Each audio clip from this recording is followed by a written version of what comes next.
Okay, hello, welcome to the stream today. It is week 8 of the mini paint challenge. Today we've got a really cool sushi photo that I took, and I got requested last week to do a sushi, so I figured we would do a sushi this week. Why not? And so I wanted to show you guys, so these are some of the past ones that we've done here. I like cut this little paper out the other day just so I could show you guys some of the past ones. And then last week we actually did this little guy here. We did a little paint tube. And that was super fun to paint. But if you're new here, here is the, I guess, how to join the mini paint challenge. Tag me on social media with the hashtag mini paint challenge, and then use at Megan Josol Art, and I can show your art some love. So we are going to start off with the paint scene here. So I'm gonna get, so I just took this palette out of the freezer here. This is just like some of the extra paint that I have, but I'm gonna use some of these solid colors. You can see I still have some of the colors from last week there. Might actually use some of those in a different painting at some point, but I'm gonna tell you guys what colors I'm using as I put them down, so then you can see. And I put most of my like base colors in the description, so I will make sure I update it to the colors we're using today after the stream if you're watching it back. Okay, let me grab my palette knife. So I like to mix with a palette knife. I just got one from a local art store. It's kind of nice to get one with that's metal too. I know they have like plastic ones, but metal ones I feel like scrape it off like the glass a little bit better. So I like using a glass one if we can, or a metal one on the glass. So I'm gonna try to line it up so it's in rainbow order, so it's a little bit easier to figure out like where the paints are, and it just looks prettier that way too. So the first color I'm going to put on the palette, I don't actually have on my old palette, so I'm going to use alizarin crimson, and I'm going to put that down here. And then the next color,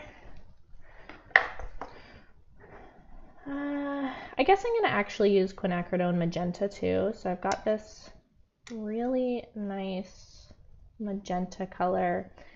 I like to use a CMYK palette as kind of my primary colors rather than the traditional, you know, got like red, yellow, blue type of palette. I like to use like cyan, magenta, and yellow. I feel like I need to make a video about that. I've had a few questions about like the primary palette I use, so I might have to make a video explaining that more into depth at some point. Okay, and the next color we're going to use, so hello, welcome to the stream. Okay, and I'm going to use orange. This one is a cadmium orange. And then I've also got a cadmium yellow light. This is another one that I use for my primary palette. It's got a bit of other colors in it, so I'll just kind of pick around those other colors. But I don't want to waste paint, so I try to, like, you know, save this. I just directly put it in the freezer, and the paints don't dry as quickly because I use oil paints. So they last a little bit longer if you put them in the freezer. And then I like to use cadmium green as well. I will probably use a bit of that today. And then the one color I actually enjoy using that is already pre-mixed is sap green. And I feel like it just has such a nice, pretty color.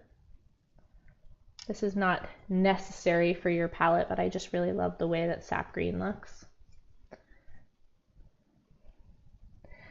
Yeah, we could talk through the colors again. Yeah, my husband's been the one that like updates the colors in the description for me, which is super helpful. So thank you, hon. And then so we've got our reds, orange, yellow, green. And so we're going to also put, I don't actually think I need my phthalo. I like to use phthalo turquoise sometimes, but let's put it on there just in case. I'm going to put phthalo turquoise on there. It's another like color you don't have to have on your palette, but it's like this like really beautiful like blue-green color, like especially when you start adding like if you just add a little bit of white to that, it like turns into this really pretty blue-green color. And then I love using cerulean blue. So this is like my one of my primary colors I enjoy using. So I use cerulean blue hue, and it is great as a cyan base color for our primary palette. And then I have ultramarine blue as well. The two reds and oranges. So this one is quinacridone magenta, and this one is alizarin crimson, and then this one is cadmium orange. I think most of them are in the description already. I tried to put the ones in there I thought I would use for this one. I'm also going to use titanium white. I'm going to put a little bit over here. We probably need a bit more titanium white, but we'll take it out when we need it. And yeah, I'm going to put this palette away over here. Put it over there just to get it out of the way, and then we can see our palette a little bit more. I'm going to look a little bit to see if we want to use any other colors in here. I think we've got a pretty, like this is my palette I normally use. So let me see. Honestly, that's looking pretty good, I think. That's the biggest thing is like when you're just kind of like starting a painting, it's really nice to like do this process where you know, put your colors down and you're like, okay, what colors might I need for this, and what colors do I kind of want to change in it. So you're getting to see my full process here. Yeah, I think we'll start with that. We'll see if we need anything else, but I think that's kind of our go-to palette at this point. Okay, so I have a little arrow here. Again, my husband suggested this little arrow, so hopefully you guys can see it okay, but I'm going to, let's start with the blue background. Why not? Because the blue background is really fun and I love the way that it looks. So I'm going to actually use a bit of cerulean blue for the background. I'm going to show you what the cerulean blue looks like when you add a little bit of white to it. It's really pretty.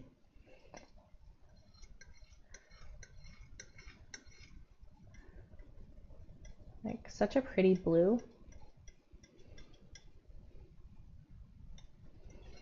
And all we're going to do is, as we're making these colors too, you're going to want to take it on your palette knife just like this, and you're going to want to hold it up to the reference photo just to see if it's the exact color that you want. So this is a nice like mid-tone. There's kind of like some darker colors, I would say, like up in this area, so we'll want to deepen that. And then as we get closer over here, it's a little bit lighter. And then over here in the shadow is for sure like a really dark blue.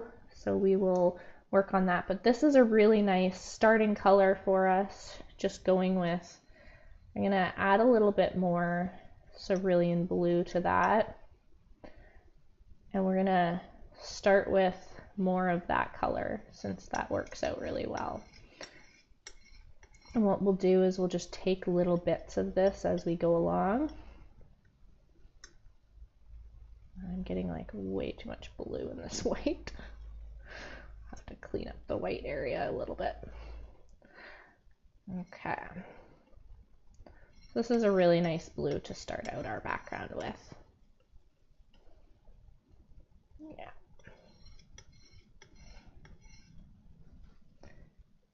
Yeah, I like that.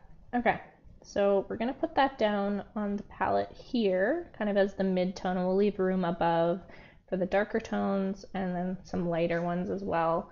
So I'm actually gonna go and put a little bit of this color aside for the lighter areas.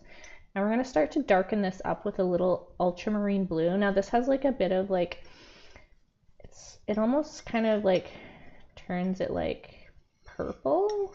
It's like a purpley tone here. Oh, thanks, hun. Okay, my husband updated it with the new colors here, which is nice. Okay, we're gonna add, did you feed the pets? No, they ate two, we accidentally fed them twice last night, so I was not gonna feed them this morning.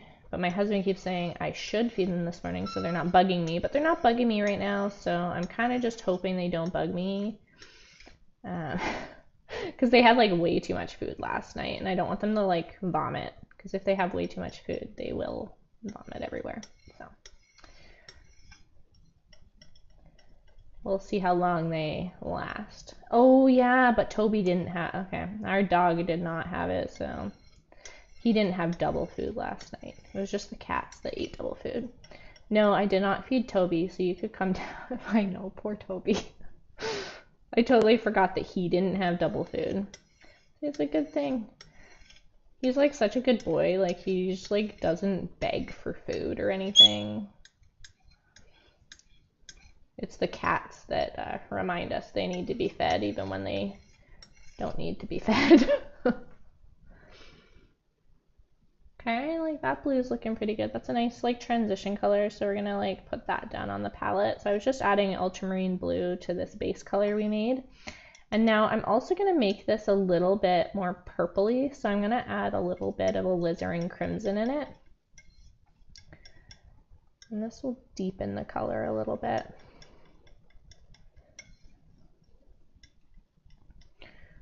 A little bit more ultramarine blue in there. A little bit more alizarin crimson. This will also be really good for our shadow color.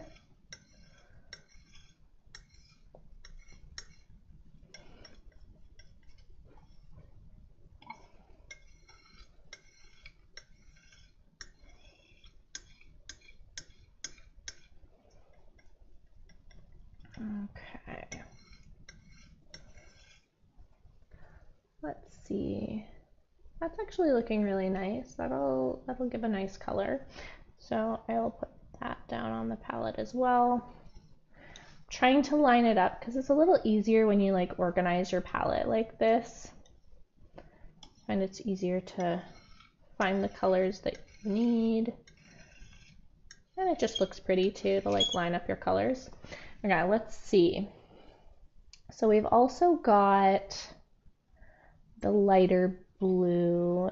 There's almost like in the shadow, since it's reflecting off of the, here I'll use this, since it's reflecting off of the green seaweed, it almost has like a greenish tone in it.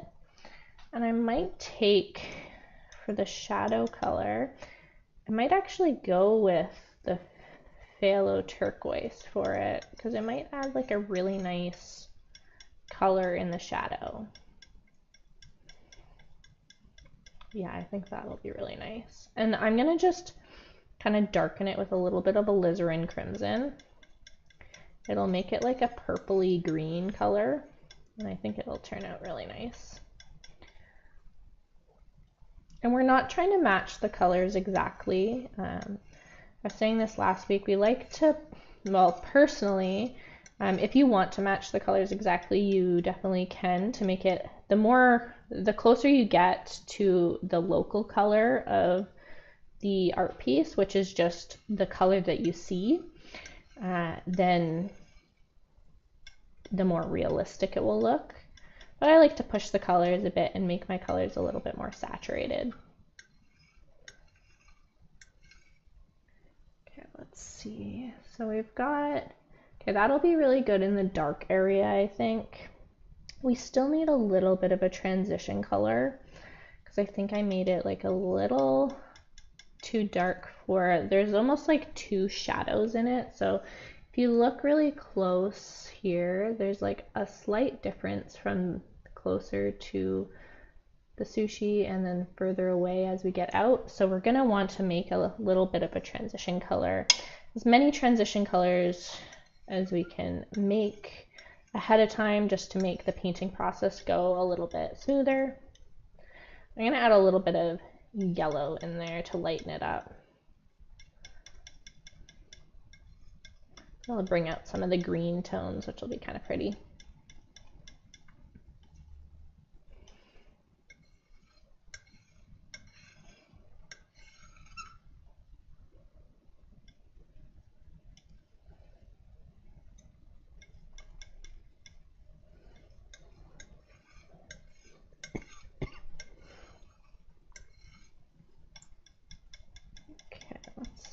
That's actually looking really nice.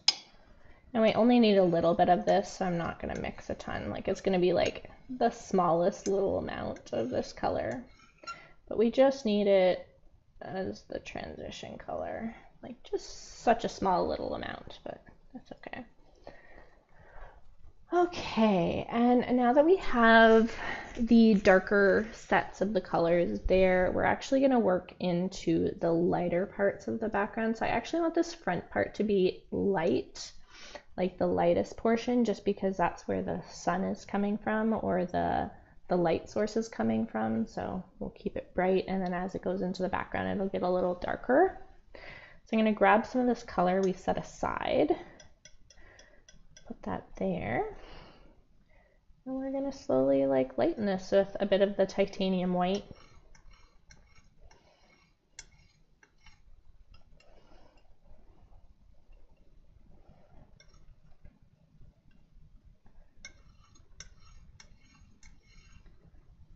Okay.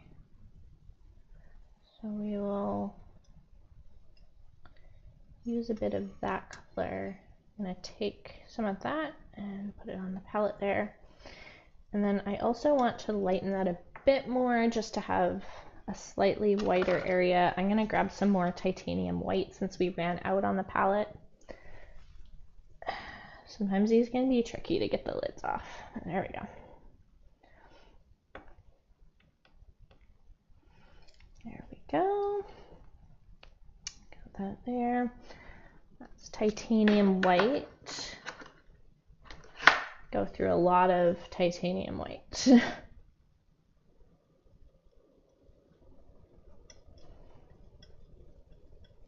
This blue is such a pretty color. I love the cerulean blue.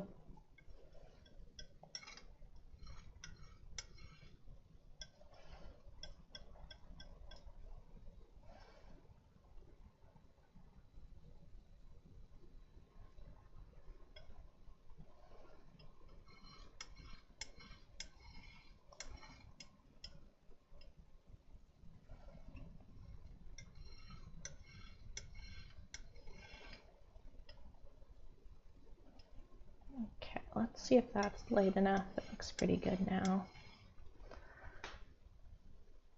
Yeah, that's what we're looking for. Okay, so we'll put that one down as well. I'm just gonna wipe off my knife. So now, oh, the shadow. Yeah, the shadow is really nice on this one. I really like the way it looks. I'm just gonna clean this off so we don't have pigments mixing too much. In order to create like really bright colors, you want to make sure that like while you're mixing on like a clean area for each of the different colors.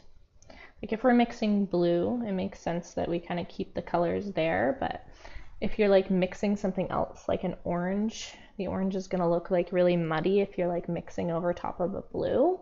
So you want to try to keep your like space that you're mixing in a bit clean, or as clean as you can get it. Okay, so the next part is going to be, let's do the orange. So we've got sweet potato inside here.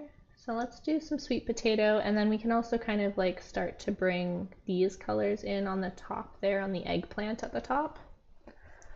So let's go with the orange first, and then we'll go from there. So let's start with cadmium orange. You could also make orange by mixing like alizarin crimson and yellow as well. But I find it when you use just like cadmium orange out of the tube, it is brighter. Though I guess we don't want our our sweet potatoes looking this bright, because if you match the color up, it is very orange, and we don't want that. So we're definitely going to add in a little bit of yellow to this. And by a little bit, I mean like quite a bit of yellow, just to brighten that up in the yellow direction. And then we're also going to want a bit more yellow there.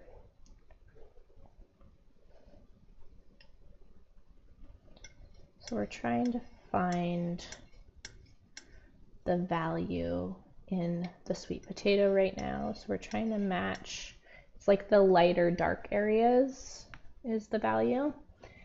And so I actually like how we lightened it with the yellow, and now it's like pretty close, honestly, to that.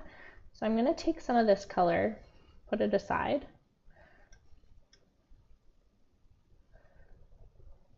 Okay. Take some of that color.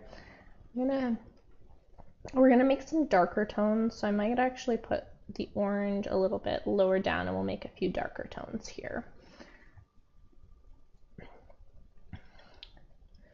So we're gonna go and make darker tones now. I'm gonna actually put a little bit of that to the side as we're making the darker tones. And you're gonna want to add, so orange, if you want to desaturate the color a little bit, you're gonna wanna add blue to it. So we're gonna need to put a little bit of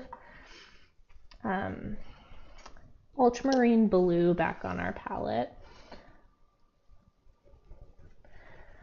That color is hard to twist off too. Put a little bit more ultramarine blue back on the palette. There we go.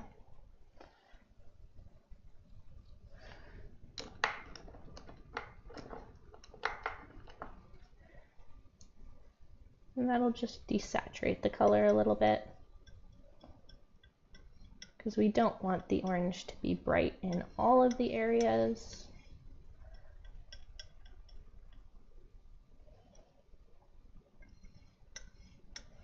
This will just help it make certain areas a bit more realistic. You don't want to add too much though, because if we desaturate it too much, it won't be that bright color we're looking for in the painting. Yeah, so that's pretty good. It's just like a slight, you can tell it's like slight difference there. And then we're also going to want to make some of the darker areas. So you can kind of see at the bottom, it's like crispier, the sweet potato at the bottom. So we're going to mix the colors for that. And it's got more of an orangish tint to it, like a really dark, like orangish red tint. So I'm actually going to add a little bit of the alizarin crimson in it. But that is obviously too bright and oversaturated. So what we're going to do is we're going to use the blue again to kind of desaturate the color a bit, because that is pretty bright. I think I'll use it for some areas, so we'll keep a bit of the bright color, but what we'll do is we'll keep a bit on our palette, and we'll add blue as well to that, and have a more desaturated one as well. It's nice to have options while we're painting, and then kind of decide as we're painting if we want to use certain colors. But I think that will look really nice.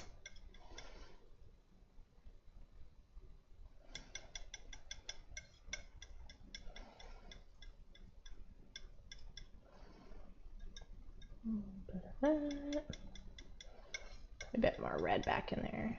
A little bit of yellow.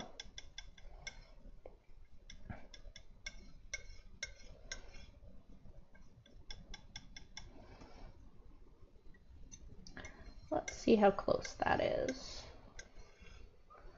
Okay, you want to make sure you hold up the color. I actually want to go a little bit more red with it.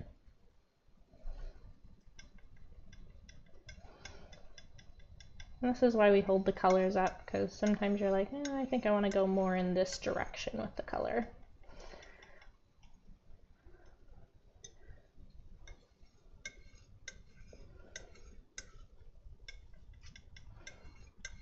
Okay, let's see how that's looking now. Yeah, that's more in line with the color that we want, so I'm gonna grab a little bit of it on the end, and that's gonna be our deeper colors there. And now I'm gonna clean this off a little bit here, just so the lighter colors don't get muddy. And so I'm gonna lighten some of the orange here that we've set to the side. I'm gonna take this, and I want this to be a little lighter, so I'm actually just gonna add yellow to it.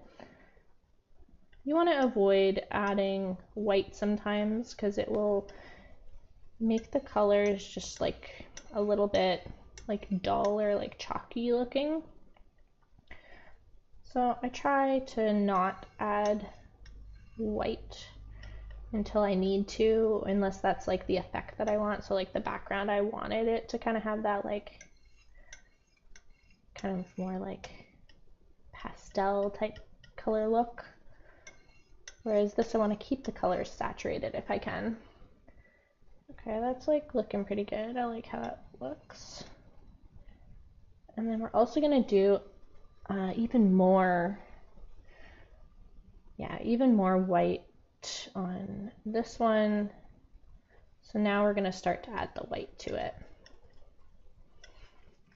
And this is gonna be the highlight areas.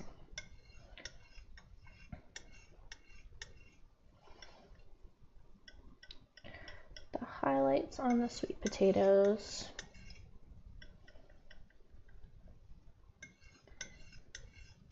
Let's see if that's pretty close.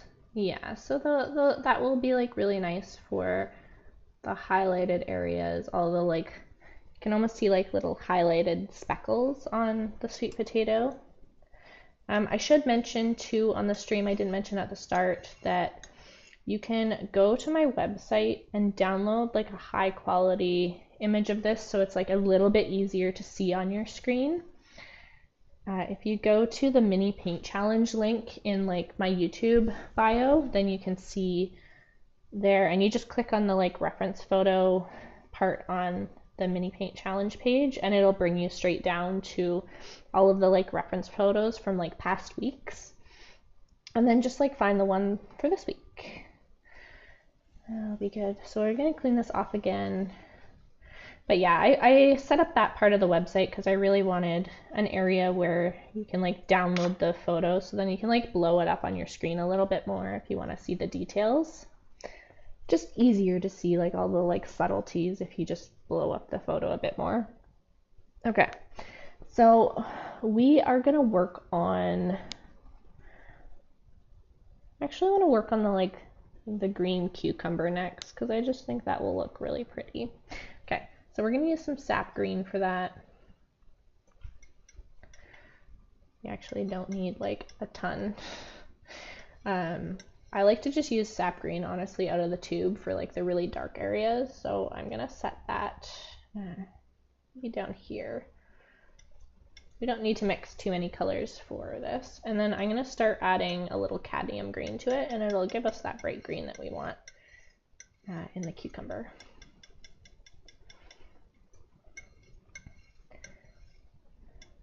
Now most of the pigments I was saying I use are just like one pigment, whereas sap green is a mix of a few different pigments. So just be careful like while you're mixing something like sap green, because it can get muddy really quickly or like dull the color quite a bit, since it has a bunch of pigments in it already. So you want to like look on the back of the containers of your paint when you're buying them and be like, okay, because this one, sap green, has Indian yellow, phthalo, and phthalo blue in it. So it's going to it's gonna look, it's like the yellowish, greenish color. And when you're like adding other pigments to it, you just want to be like weary of that as far as like color theory goes. So you know that there's yellow in it. So if you add, you know, like the contrasting color, you're going to end up like toning it down a little bit, and you're going to end up with a less saturated color. But I'm just like adding green into it, so it kind of keeps the color decently saturated still. I really got to make some color theory videos on the channel. So it like goes more into depth about that stuff. Okay. So I took a little bit more of that. I'm gonna add more of the cadmium green this time. But I don't quite want it that bright, so I'm actually going to take a bit of white. Yeah, that'll give us more of the color that we want. So we're just creating those transition colors for the cucumber. I'm going to hold this up to the cucumber, so that'll be a good transition color. And then we also still want like a white for, but it's not just like, so like if you were to hold up titanium white to it, that's going to be like way too white for a cucumber. So we're going to mix just a little bit of the green we just used into it. It's mostly titanium white, but you've got kind of that green you've mixed up already, which will be a lot nicer. You want to save like the really bright whites for like very like bright highlights. And I try not to use just titanium white if I can, because nothing in life is really that white. It's like very white. So if we hold that up, yeah, that's closer to the color that we want for that white area. So I'm just gonna put that down here. And that was the cucumber we were doing here. And then, so we've also got some shiitake mushrooms here, and I'm actually gonna go like on more of like the purpley end for the shiitake mushrooms, because I feel like they have kind of like a purpley tone to them, which is really pretty. So I'm gonna go for a mix between ultramarine blue and alizarin crimson, just to see the purple that we get from that. There's a little bit of white on my palette already, so I'm gonna mix a bit of that in to lighten it. And I think it'll get us, so instead of using like black, because you might want to use black in this scenario, or you're like, oh yeah, like the shiitake mushrooms have black on the top, but it's really hard when you're using black to not get the colors around it muddy, because black just makes all the colors kind of not as like bright. I was showing that, what was it, which painting was it? It was this painting here. So I'll put it here. This one here, I use black just to show you guys. So the shadow in this just like really isn't that nice or intense in this one, whereas like in some of these other ones I'm like using color in the shadow area, and it's just like a little nicer to look at, especially with like this one here. So I used purple in the shadow for this one, and it still looks like, you know, a dark like gray shadow, but it's actually purpley, and it just gives it a little bit more color. And that's what we're going for in this art, because I just really like to make things a little brighter. And color is just fun to play with. So that's why you won't find black on my palette very often.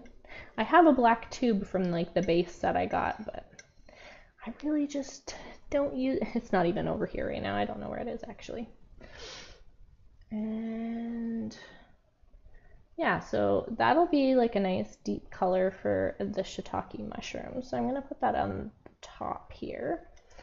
And then we're gonna slowly lighten that up. as we can get deeper down into these colors. So we're going to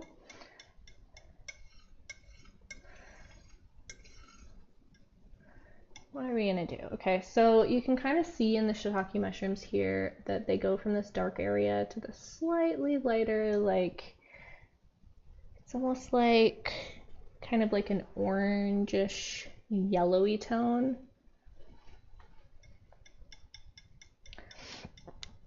And let me see. I'm gonna add a little bit of white to it to lighten that up because we want. And then I'm gonna add a little bit of orange to this, which will desaturate the color a bit, but that's kind of what we want in that area.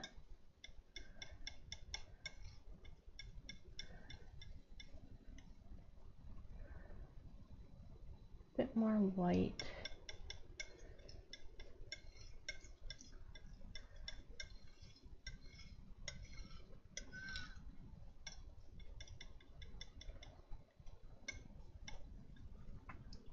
Maybe added a little too much white, so I'm gonna go back and add a bit more of the ultramarine blue and alizarin crimson just to darken it up again.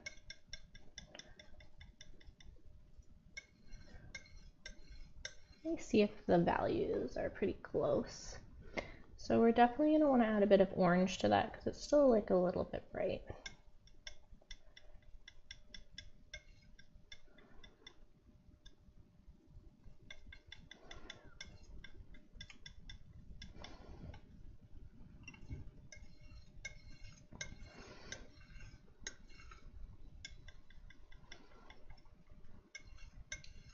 Look at what that looks like now.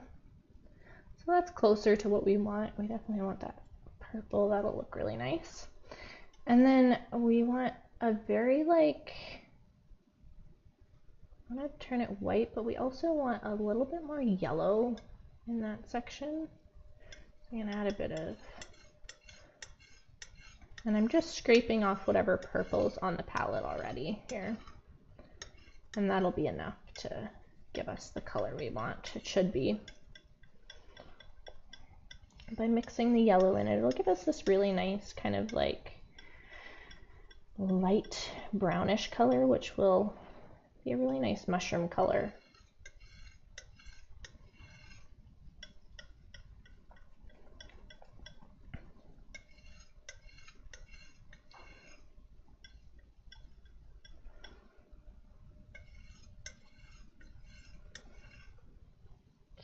See if that's closer to what we want. I actually want it to be a little bit more purple than that, so I'm going to add a bit of these colors back into it just to make it a bit purple.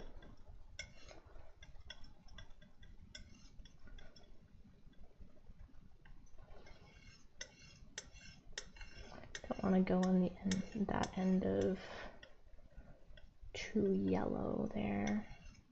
Let's see if that's closer to what we want now.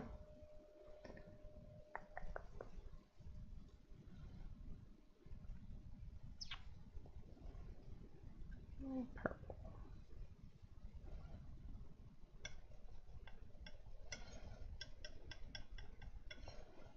A little bit more of those two colors, because I think I went a little too crazy with the yellow there, so I gotta tone that down a bit. Okay, that's definitely closer to what we want. So I'm gonna put that down. And then we also want to have a slightly lighter color as well.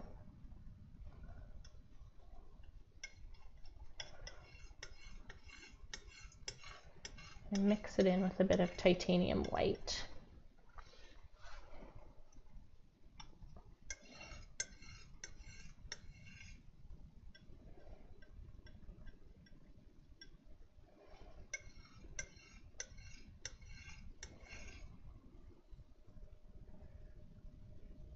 And that is definitely closer to what we want. Okay. And then on the edge of the shiitake, there's almost kind of like an orangish tint. And I think it's because it maybe touched the sweet potato a bit. So I might just end up using like one of these like darker kind of desaturated oranges on the side of the shiitake mushroom, just to show that it's got that like orangish color. Okay, and now we're gonna try to mix the main color for the top of the sushi, so the eggplant. Let's get a clean area to work on. So it'll be similar colors to the oranges, not as bright as the sweet potato. So we're actually going to, I'm going to start out with red for it. Since we don't want it too bright, we're going to mix this color here with some yellow. Just see what we get here.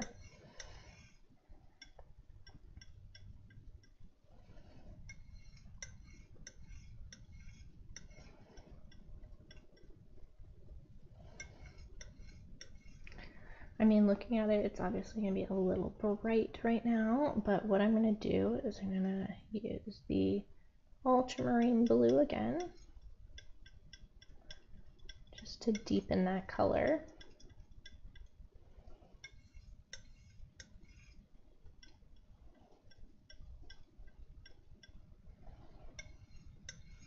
Let's see if that helped deepen the color. Yeah, that deepened the color perfectly. So we're going to put that on the side here. And then what I'm going to do is I'm going to start lightening it from there. So I'm actually going to start adding a little bit of yellow to it.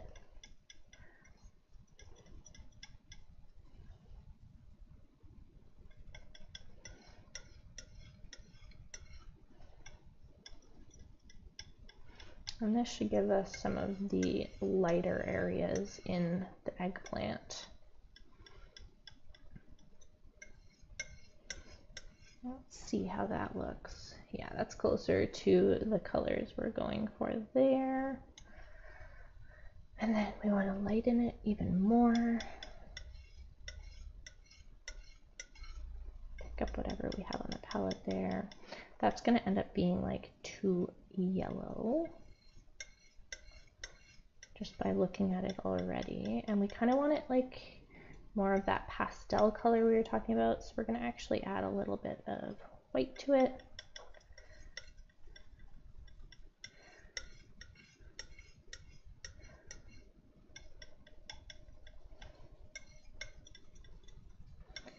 We're going to look at what that looks like.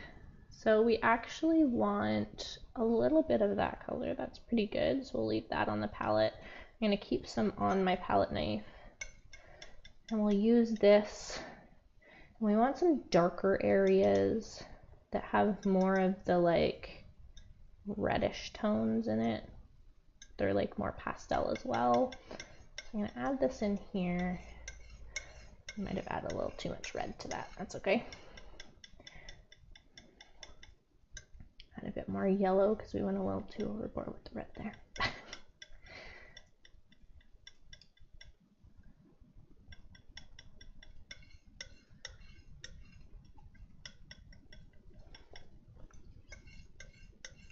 Let's see. So that's getting closer. We actually do want it a little bit more red. That area actually is quite red. Here, I'm trying to like do this area down here, like all of the like kind of brighter colors. So brighter colors in the eggplant.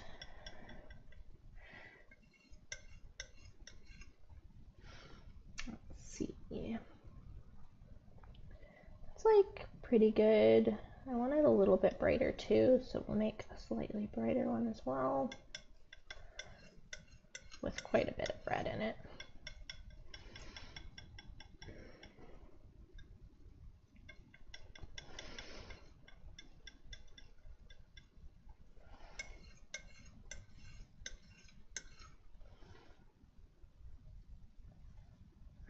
Still a little too red.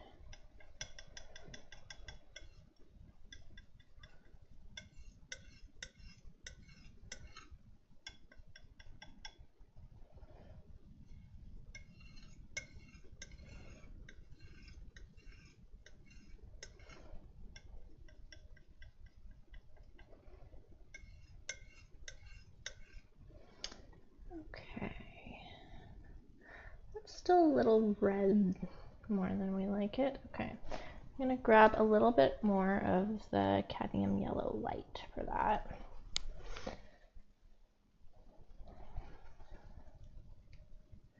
Ran out of the yellow. I go through a lot of yellow. I actually gotta buy more yellow soon. My tube is getting low. Okay.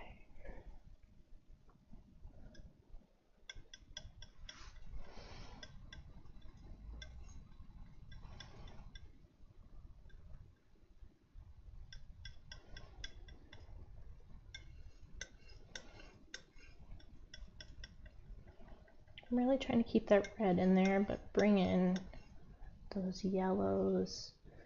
It's like so close, but it's still like a little too red. At this point, I don't want to put too much yellow. Just mix in little bits at a time as it gets closer and closer to the color that you want. There we go. That's good. Okay, that's a really nice color. That's what we were looking for. Sometimes it just takes a second to mix those extra colors there. Okay, so we've got a really nice palette for the eggplant there. I want to start working on the seeds, and also the tofu is similar color too. The pets are hovering around me now. They're hungry. I mean, you can come down and feed Toby, but the cats do not need to be fed because they got fed double last night.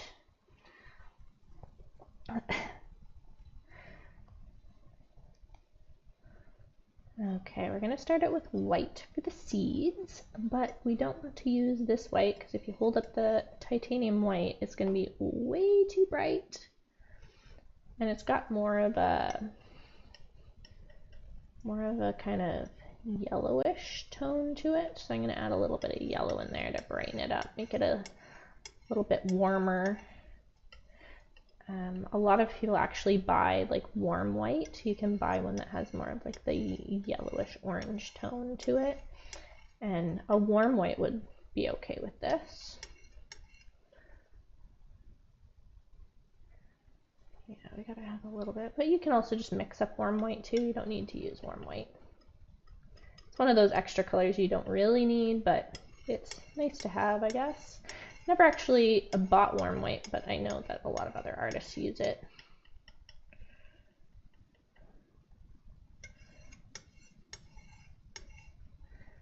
Okay, let's see. Yeah, those look pretty close to the seed colors, so I'm going to set that aside. We'll put the seed color here. Keep a little bit of that because we're going to make a darker, slightly darker color because some of the seeds have a slight darkness to them. So we're going to make a white, but we're going to make it like a bit of blue in it.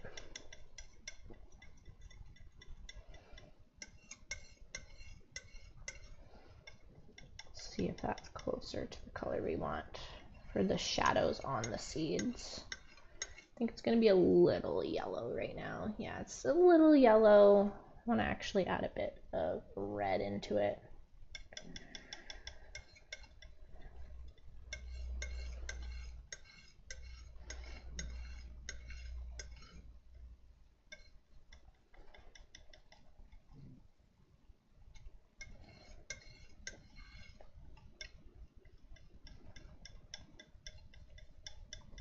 You can come down, hun, and do it.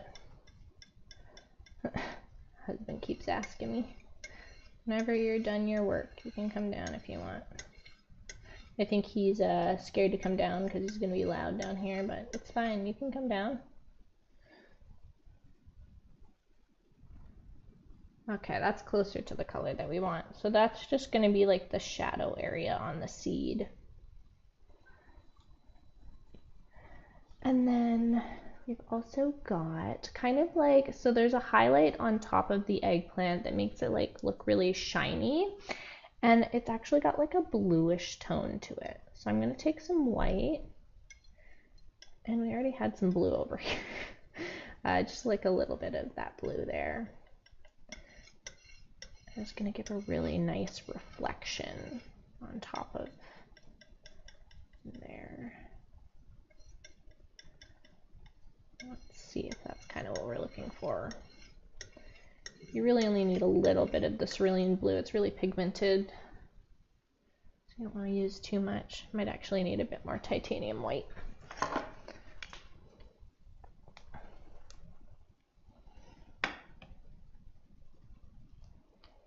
Trying not to add too much extra color to my palette. But we'll need a bit more white because we're also going to do the sushi part.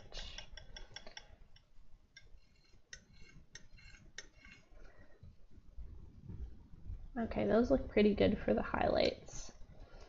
I like that color. It's got a nice blue color to it. So the highlight color here. And then we've also got, hello. I'm gonna give them treats. That's fine. Did you let Toby out the yard? No, I told you you could come down and do that.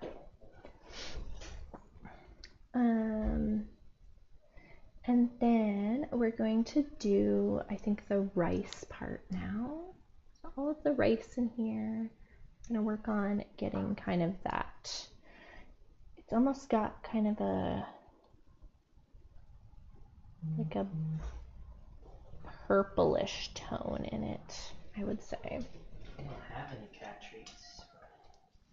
So we're going to go with the cerulean blue. And then add the white. So we're going to make something similar to that to start. The color's a little bit different though.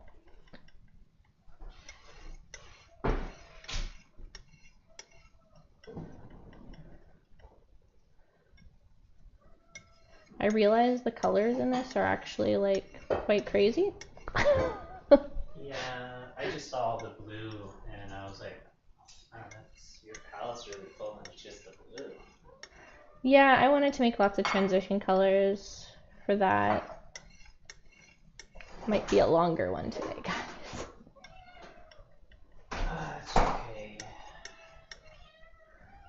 So yeah, that's going to be a little too bright there. So I'm going to actually add a little bit of the alizarin crimson in it and it'll make it purpley.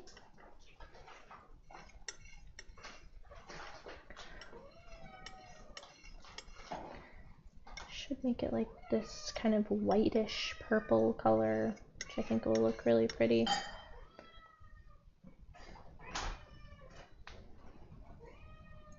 A little bit more blue in there would be nice.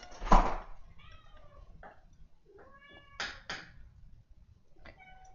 bit more titanium white.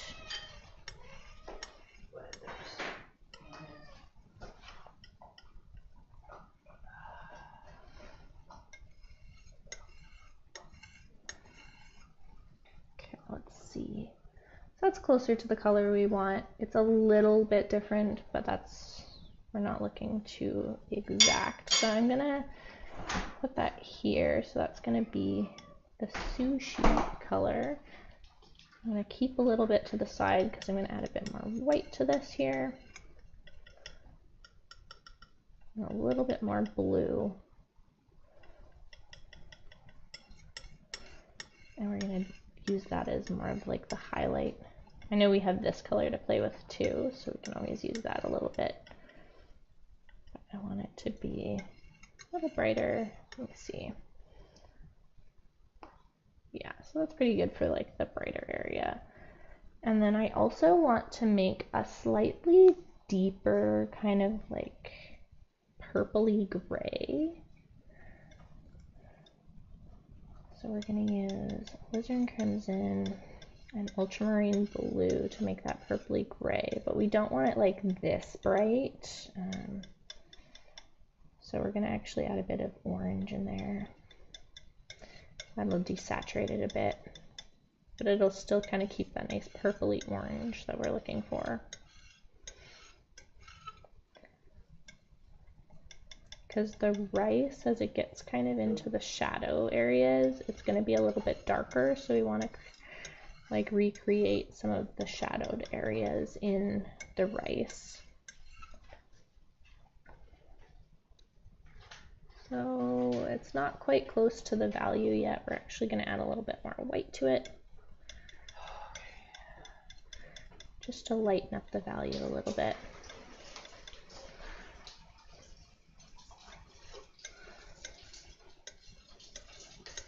Little sink noises. That's okay.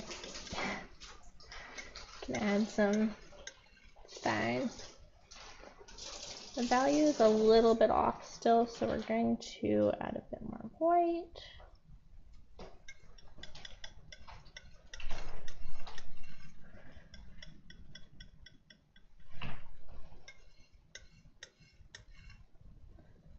Let's see. Okay, that's closer in value there. That's kind of what we're looking for, and this is going to be like the deeper areas. So we're going to put it above here because it's like those are the deeper areas, slightly lighter, and then really light. Very subtle differences. It might be hard to like see that on the screen because it's like so subtle, but as you're mixing it, you'll kind of see the differences. You can kind of see it a bit. I'm gonna look here now. So we also need to do the seaweed too, right? Yeah, we haven't done the seaweed yet. And I said I want to make it kind of like a darkish, greeny, with those purple tints. It's almost like more purple. Like I feel like we could probably use actually some of the shiitake mushroom colors in it. I don't know if I want to go super green with it. I might just like use the same colors I use for the shiitake mushroom because that looks really pretty. Yeah, I think I might do that. Use more of those tones in there. And then for the tofu that's in there, we'll just use more of the seed color in the tofu. And I think that'll still give a really nice contrast. Yeah, I think we're like good to start because we I'm gonna walk behind you for a second. That's fine. You can walk behind.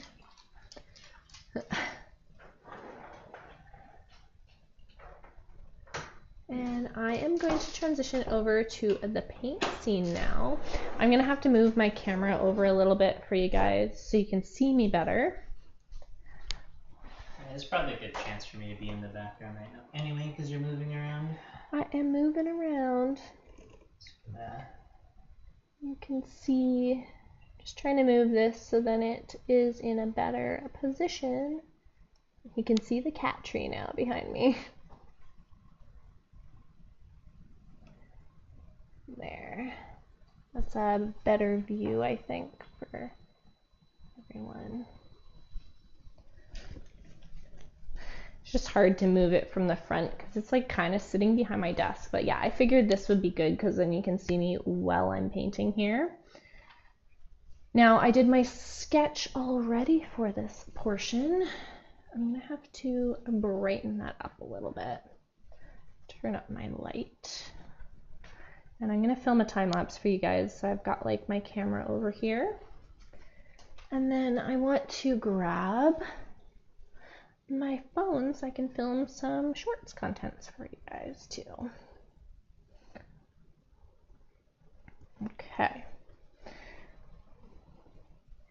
But I like this color palette. I think the color palette looks really nice.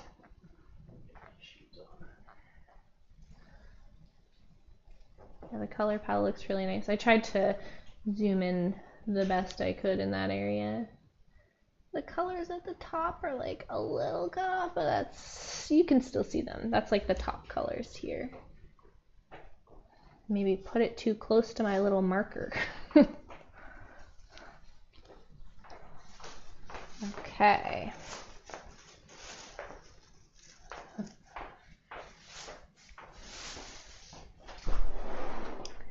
Okay. Now I'm going to put my camera in here and we're going to start off by erasing the sketch a little bit.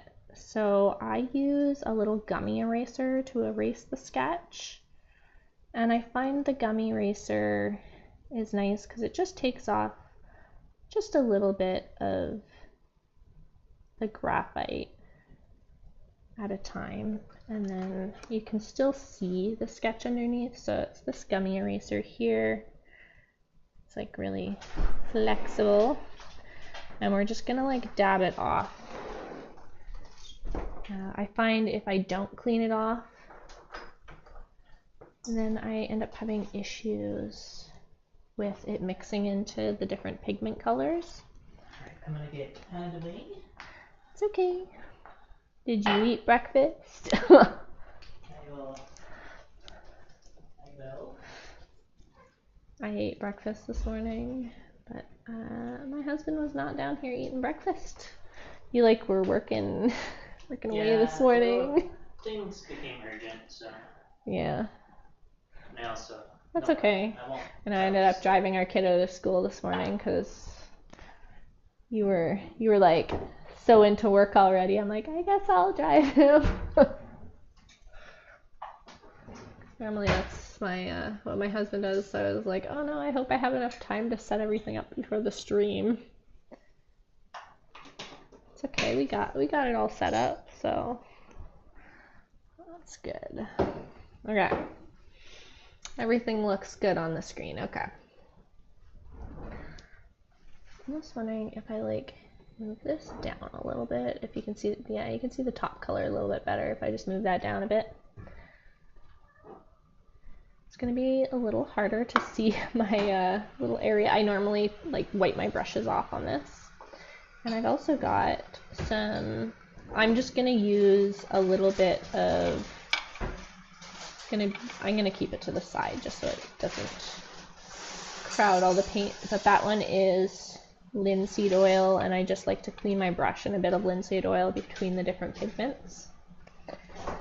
And now what I'm going to do is I'm going to use this. Use a bit of this anyway.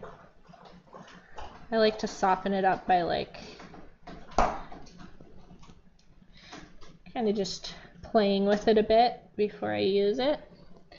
And I find that helps to just dab it off a bit more when it's softened up. So it just lifts it off a bit.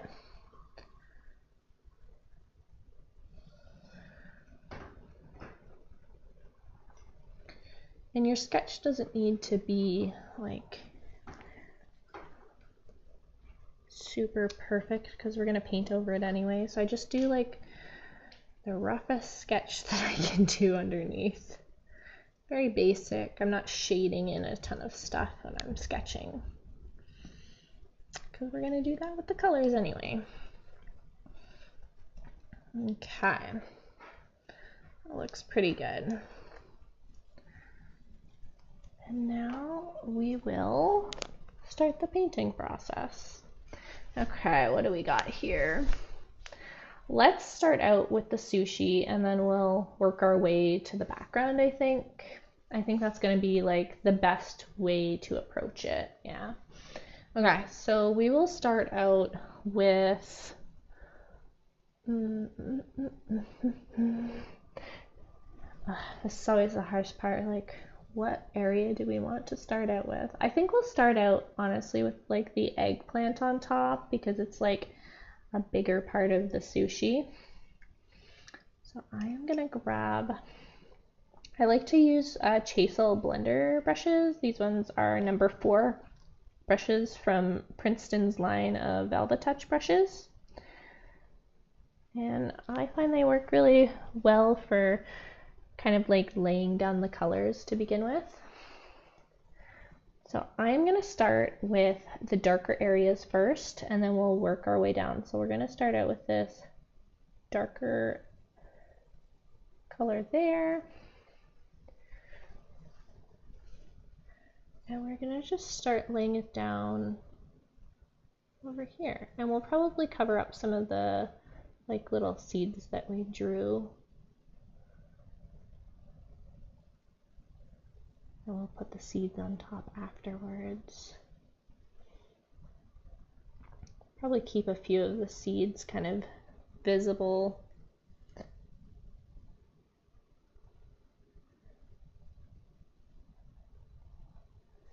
And we're just blocking in kind of the darker area right now, and then we'll go in with the lighter colors.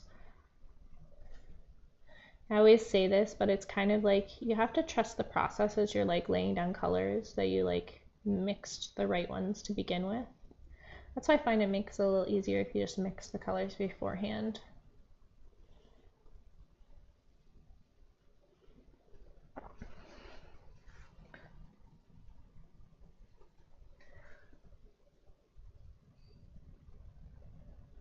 I might honestly cover up the seeds and just add them afterwards, because I think it's going to be a pain in the butt to keep all the little seed things that I did. Okay, this part is a little darker as well. Into that area, there's definitely some darker parts there. We're just blocking in the colors, like don't blend it out too much right now, because we're gonna go back in and like blend it as we get other pigments in there. And there's some darker areas here. And I like to start out with the darker colors because it's easier to lighten things than it is to bring the darkness back into it.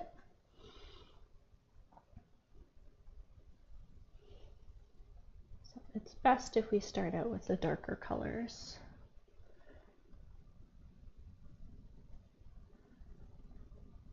We're just blocking in the base kind of colors, like where the values are sitting. So you're almost making like little shapes of where you see the colors at first. And then we'll go back in and we'll add all of the like stringy details, and there we go.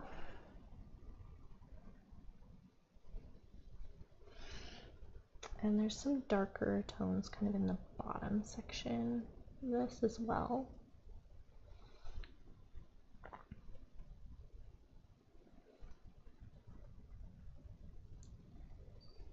That section.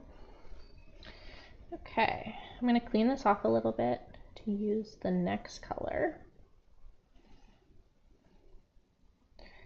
We're going to work on just a little bit. You don't have to clean it off all the way for this, since we're kind of going to blend into the other color anyway. We'll go down to this color here, and we're going to slowly add that along the edges of the other color.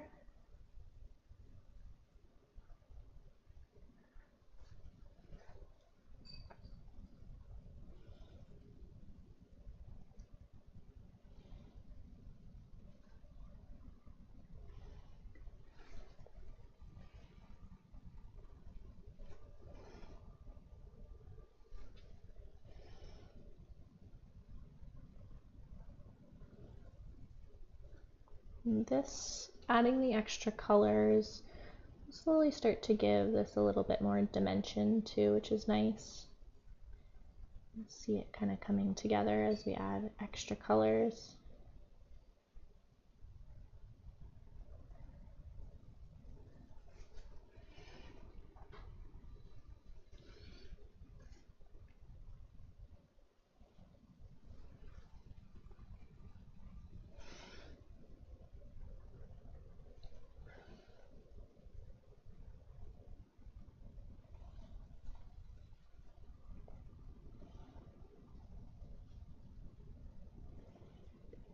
Okay.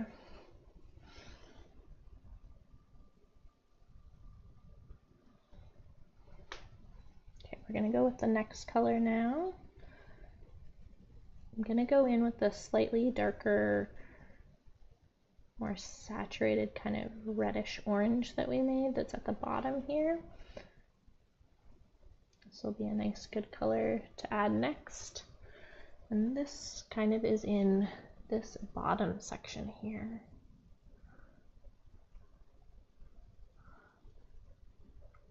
Especially in this area here. There's not too much of this color. We really don't need a ton of it. just in the edges a bit.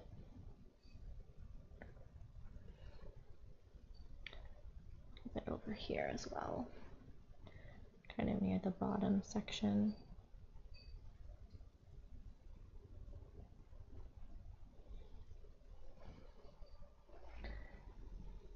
And then as it goes to the back a little bit more, there's more of that like yellow tone, so it's like almost kind of like this reddish color near the front. We're just gonna try to find like those subtle differences as we're laying down the colors. So looking over at our reference photo as we go, I'm also going to start with this orange here next. And this one kind of goes like almost like on top, so it's like kind of red, orange, and then more of the yellow tones in the back there. So add this in here.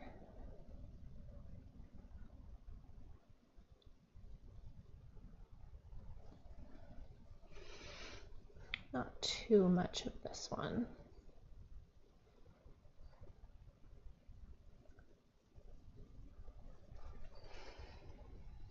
And now we're going to go in with that yellowish tone there. I'll try to clean this off a decent amount. And then we'll go in with this kind of yellow. And you want to use, try to use like lighter strokes as you're putting it in. You don't want too much of this lighter color. Like I said, when you add these lighter colors, it can be a little much sometimes. You want to just do it very, very slowly, adding them in, just to make sure it's giving the effect that you want. And I actually might want to add a little bit more of that darker orange in there, like this one here. And this a desaturated orange back into it.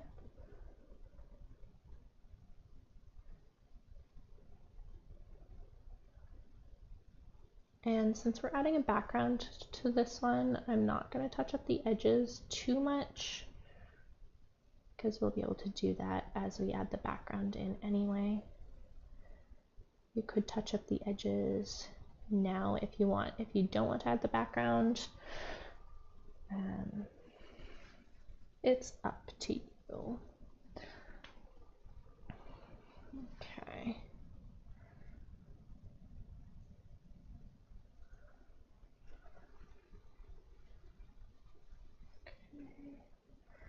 Some of this darker color in here kind of made that area a little bit whiter.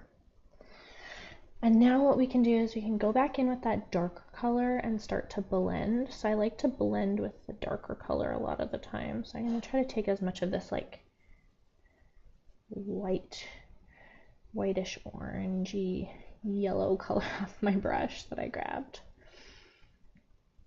And we are going to take this color over here. We're going to slowly kind of blend out. And I like using these because these are specifically like blender brushes too.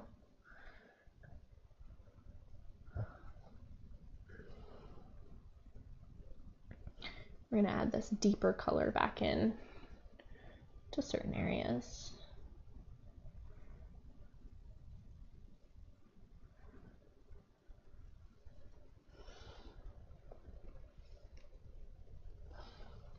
Very, very lightly, kind of dabbing it, adding a bit more texture.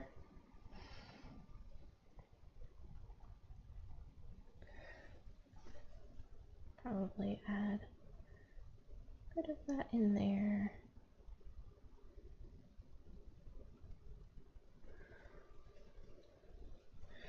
And then we go in with the highlights last because we don't want to add highlights right now.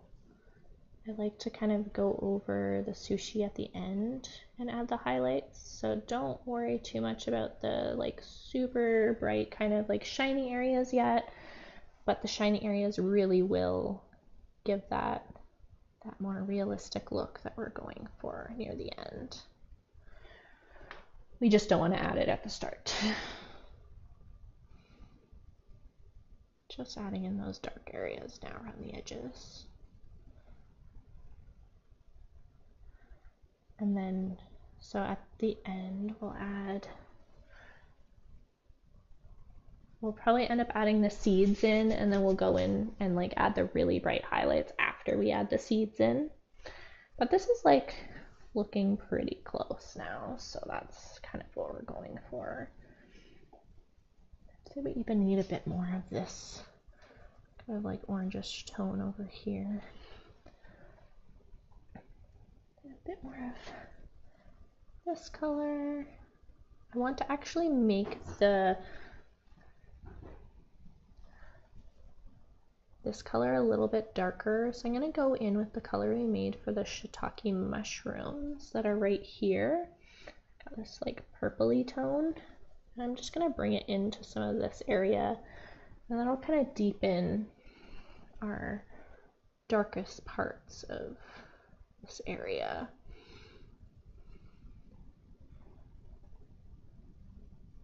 Just adding a little bit more purpley tones in there.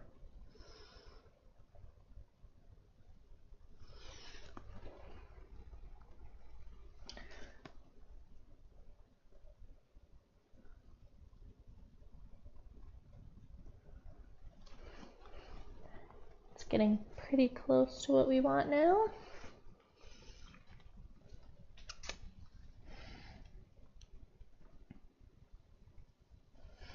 That's like a good base layer to start out there. Okay. Just step back from your painting a little bit. This is why I like using an easel too, because you can step back and really see if you're missing anything. Sometimes when you're like working directly on a table, you can't notice like the subtle differences or if like the shape of it looks proper. So it's nice to just have it on an easel for that reason. I'm going to do a mix of this color and a little bit of the yellow here. I'm going to start to add this color to the front area here because there's a few kind of lighter bits near the front area.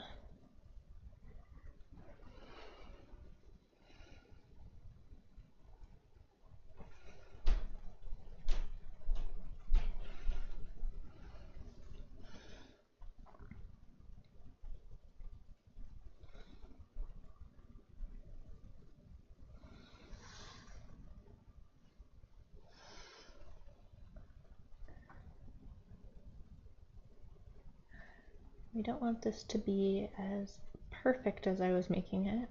Kind of want to start adding like more like little like jagged lines and some imperfections here and there just to make it look a little bit more realistic. The more kind of like shapes and odd lines that you add, the more realistic a lot of things look.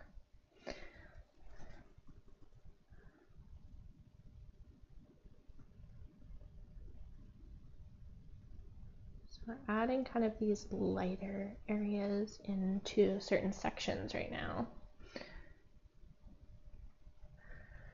Adding a bit of shape to it now.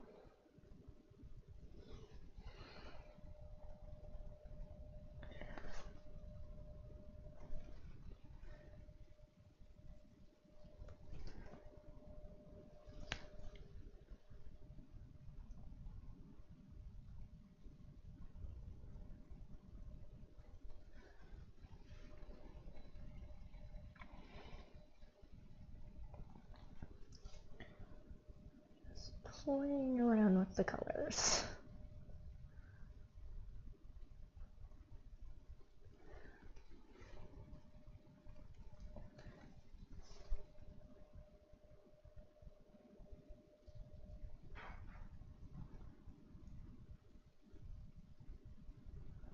And for such a small painting, you also want to be cautious of what details and stuff that you add, because it can really make or break like a mini painting. if you, I mean, you can like go crazy with details if you like. I like to have more of like a looser painting style, more like painterly realism than just complete realism, because it's just fun to add a bit more texture to my art.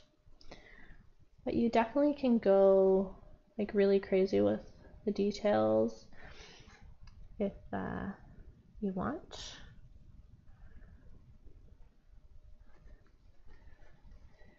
But when you're doing mini paintings, it's important to select what details are going to add the most to your painting, and you'll learn that over time as you do more paintings. I've done a lot of mini paintings at this point. I actually used to be, I was saying the other day to a new artist friend that I used to be a nail technician, and I think that's one of the reasons that I really enjoy doing mini art, because I kind of started doing art on people's nails. And I don't do that anymore, but I still kind of really enjoy the mini aspect of, you know, nail art and stuff. It kind of looks like fruit leather. Yeah, exactly. It's a veggie leather because it's eggplant. But it does. Actually, fruit leather would be really cool to paint as well, just because it has like all the like subtleties in color. That would be really cool to paint. Adding these darker areas now into this section a bit.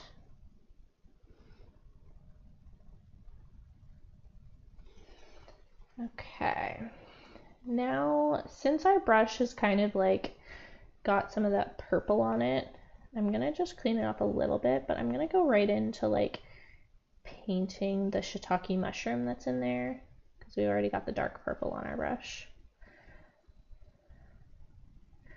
Just clean up a little bit,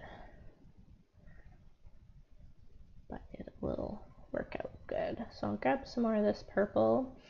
We'll start working on the mushroom that's there.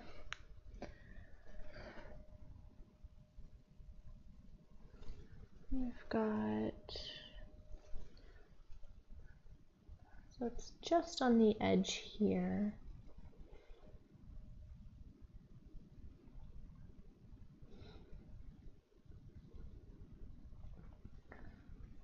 And then we've also got a little bit down here. I might end up getting my little detail brush for this, because we're getting a little bit smaller as it gets into that area. And I got the next color down, which is this kind of purpley color.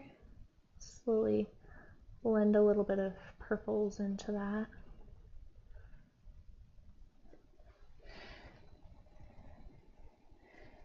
I might actually grab, I think my #1 round brush will be really good for this part, just because it is quite detailed into this section. I'm just going to add that other purplish gray to this area now.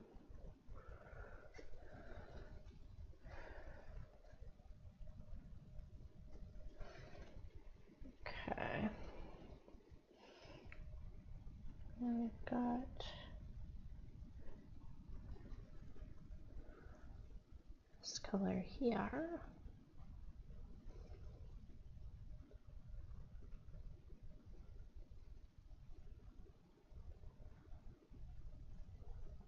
And I'm not really blending out the colors or anything right now. I'm just adding them in.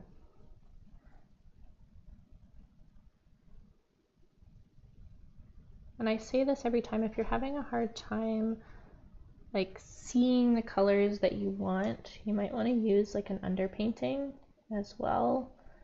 I don't like using an underpainting. I just like painting on the white.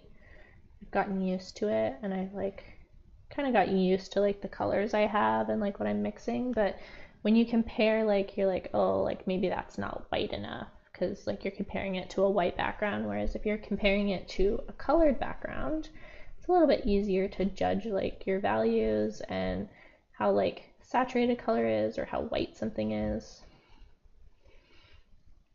So you use different colors in the background to play with it a little bit if you'd like.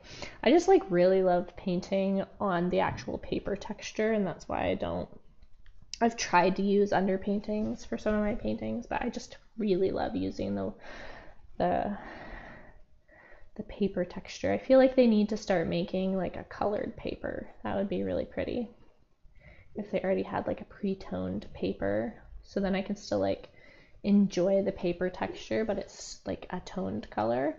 That would be nice. Okay, and so I'm going to start adding in a little bit more of this purpley tone that we have here. Play with that a little bit more.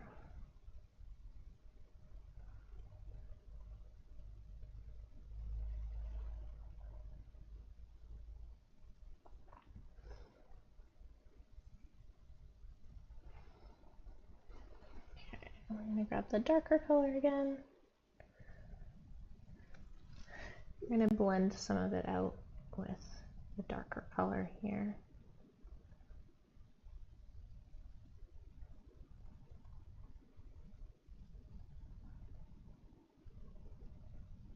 I'm not going to add too much detail in the mushrooms just because they are like a very small part of the painting anyway.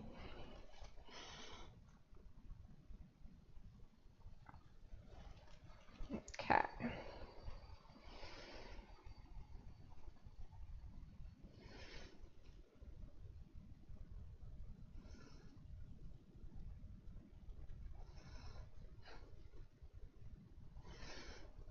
There we go.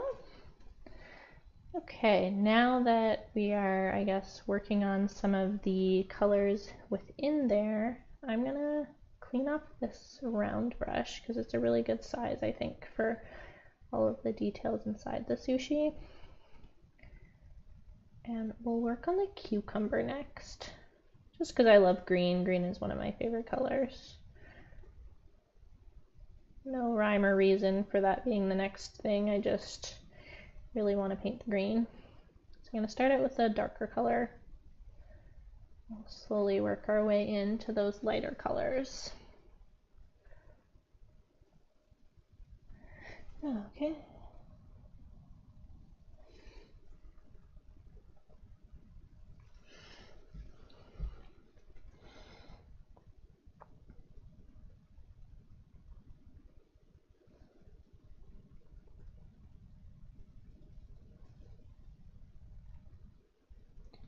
This was a really fun painting today, but it's also making me really hungry. Now I want to make sushi. Sushi is so delicious.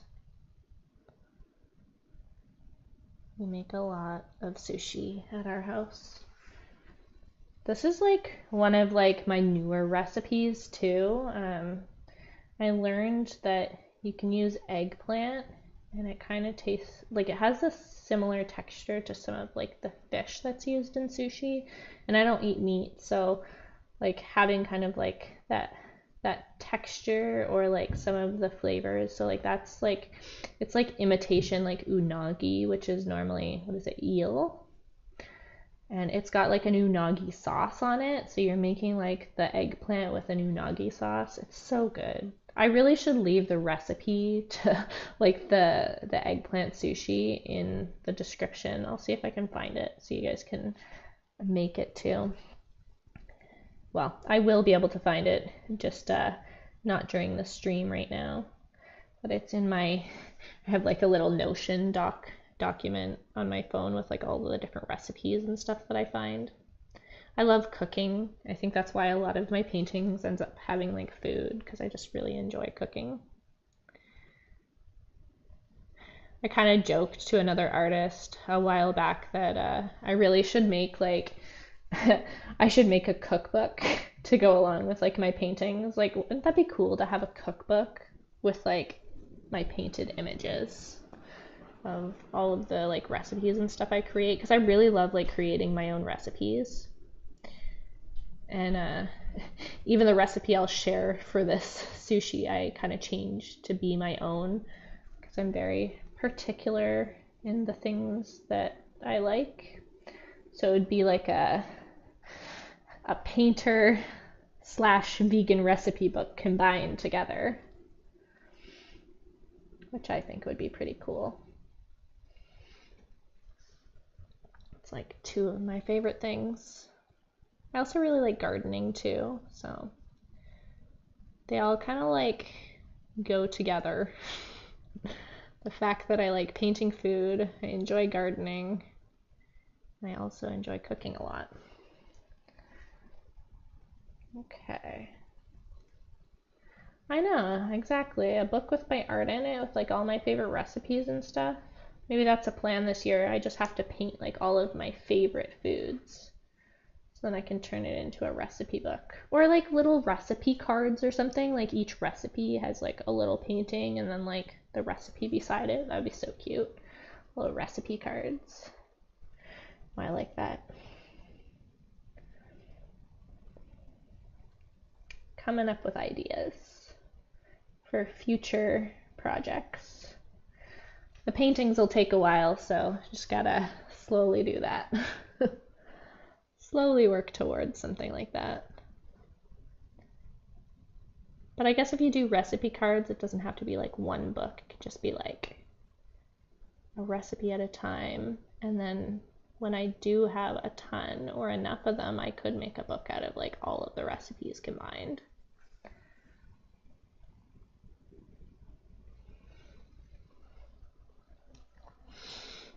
Okay, we've got this like really pretty green color. Look how pretty that is. Love that green.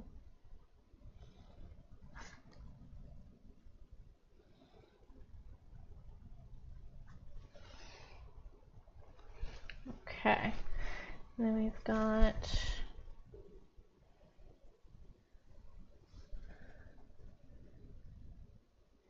maybe my husband can help me write it. He's a really good writer. He could help me write my recipe book. You could format it really nicely.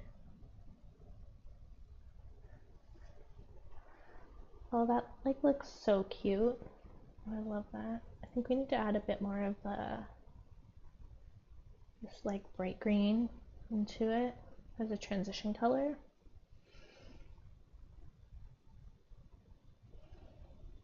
It's so cute. Look at that.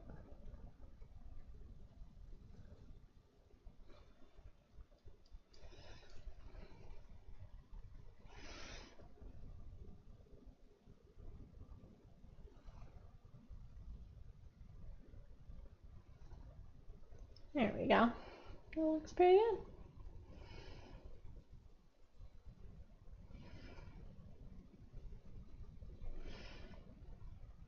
Kind of want to add a little bit of this white we have down there. It's like the bluish white. Just add it in the cucumber. A little bit of highlights here and there.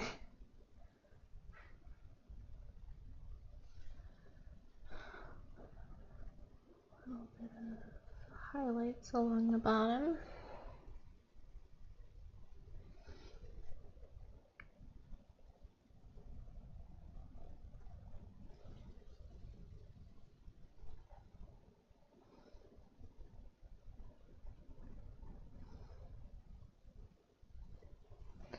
Okay, and then we'll work on the sweet potato next because we're already here in the middle.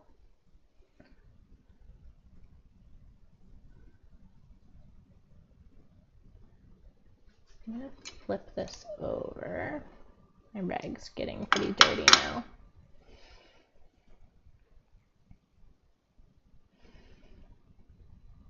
And clean off the brush just because we're gonna dip into the orange now.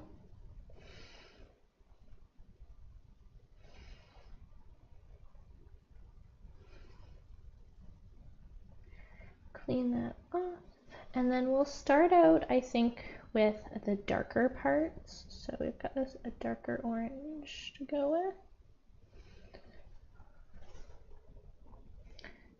We'll work on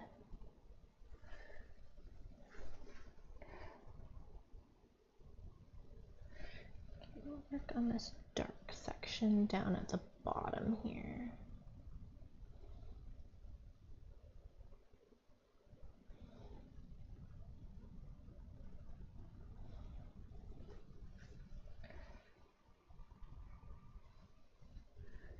And then we've also got a slight dark area here along the side.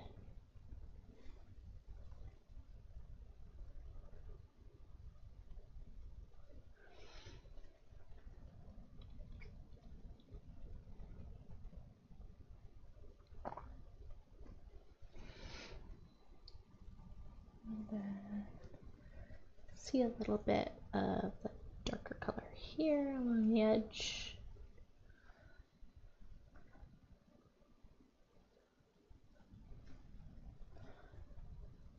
A little bit here. I'm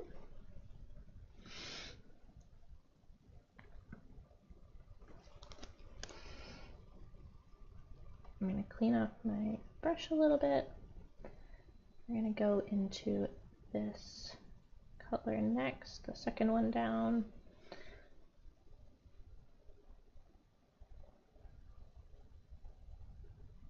Not too much of this pigment there, but it's right along the edges. There we go. Noticed we kind of need a little bit more of this purple color in this area near the shiitake mushroom. Just add that in now. Go. And then slowly work on getting this next color in.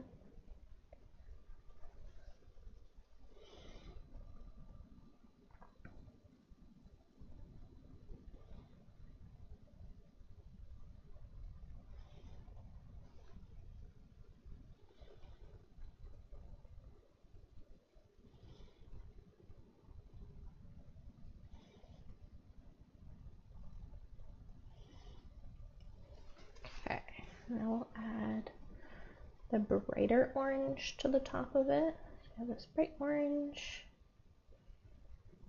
We have some sections kind of on here that I want to add the bright orange to, just like little dabs of it. Kind of just like dabbing in the colors to create a bit more texture.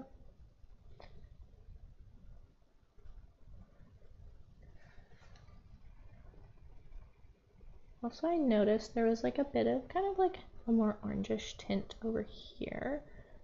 And I like how this color looks, so I'm gonna add it into the eggplant a bit over here. Just to like brighten the eggplant up a little bit on the top. And same with over here, there's just like right there. Got a bit of that brightness.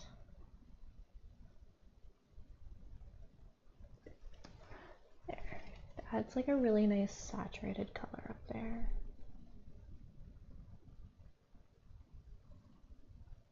The more transition colors we can kind of like add in that area at the top, like the more realistic it'll look. So it'll add just so much more depth to it.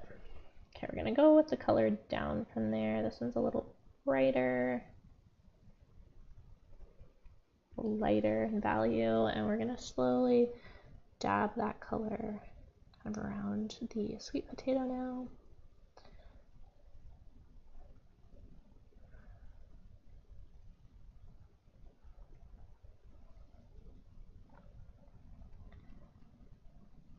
Not too crazy with that one. I'm gonna go back in with some of the darker colors here. So this color here on the edge. I'm gonna actually go in with this darker color again. I'm gonna slowly start adding it into the middle just a little bit. That'll add a bit more dimension to the sweet potato, which is what we're looking for.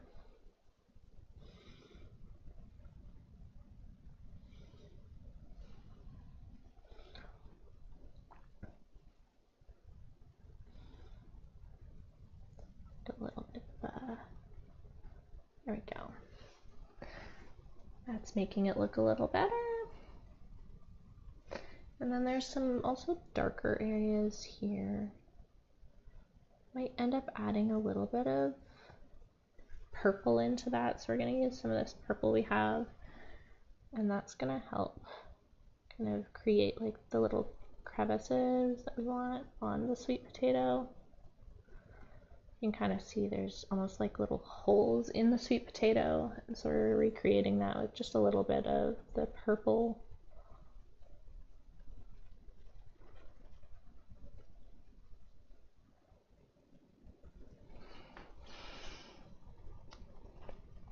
And then a little bit of purple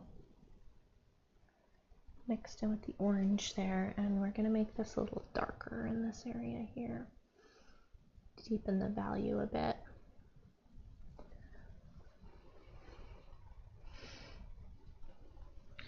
Same with this area here. Stand back a little bit. Oh my gosh, the sun is like coming out. Ah, thank you. I'm gonna turn down the lights a little bit. It's so bright. The sun just came out. Thank you. We are working our way along. The sweet potato is starting to look more alive there. I'm gonna go in with some of the lighter colors now in the sweet potato.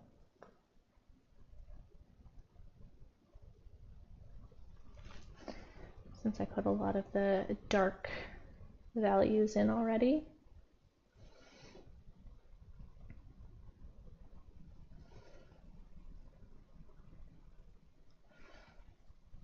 Okay, just cleaning off my brush a little bit,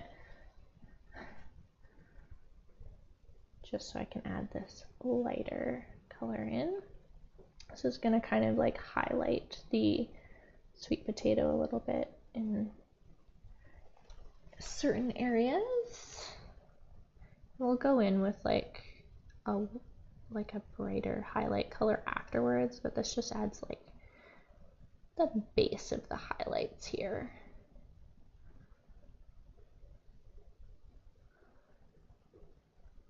Just little bits. Don't want to go overboard with the white highlight.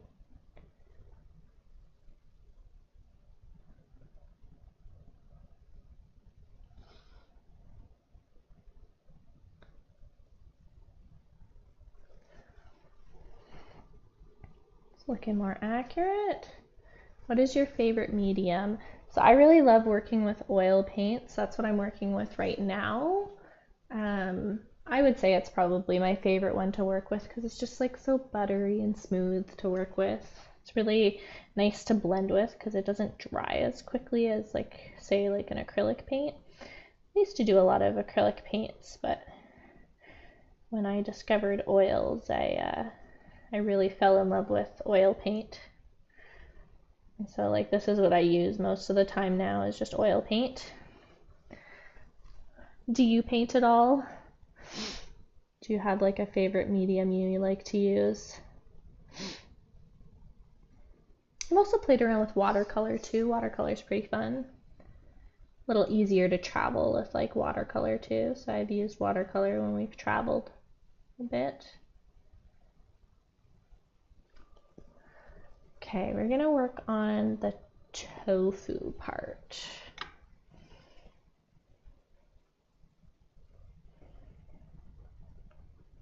I used this white color that we mixed up for the tofu.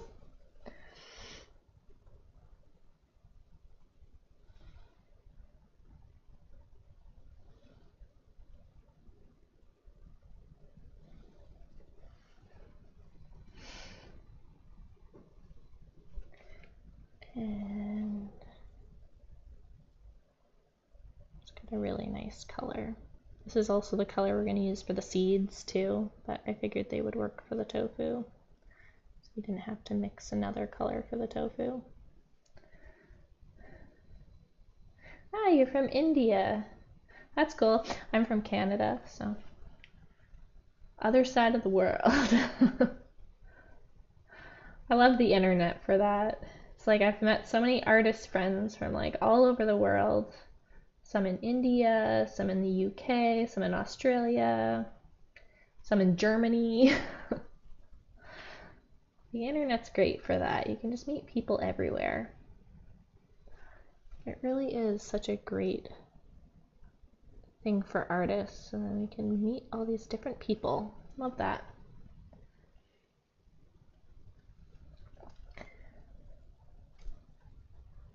And we're gonna put this on the top here.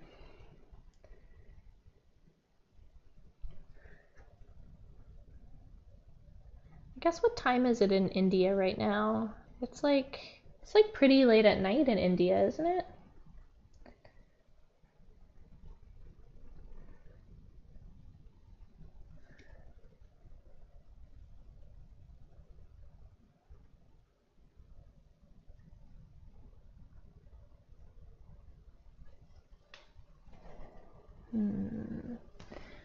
Okay, I think I like that. I'm just adding like a little shadow color to like the side of it. I'm gonna take some of this kind of a bluish white color and I'm gonna scatter it throughout.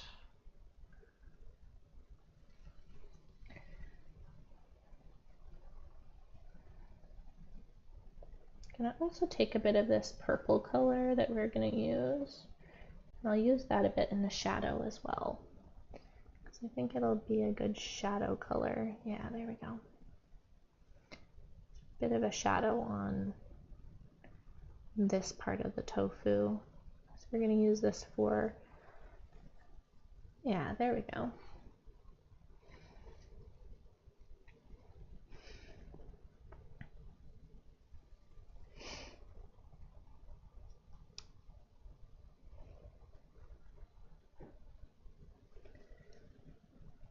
A little bit of shadow there.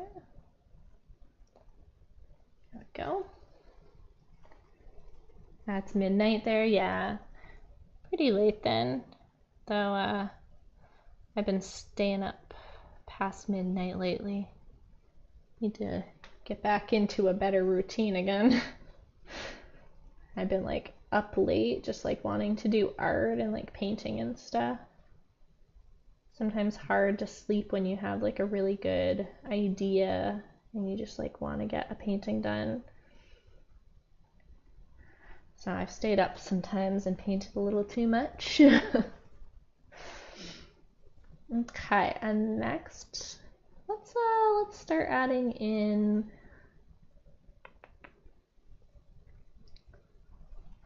we might as well go ahead and just start adding in, I guess, the rice part.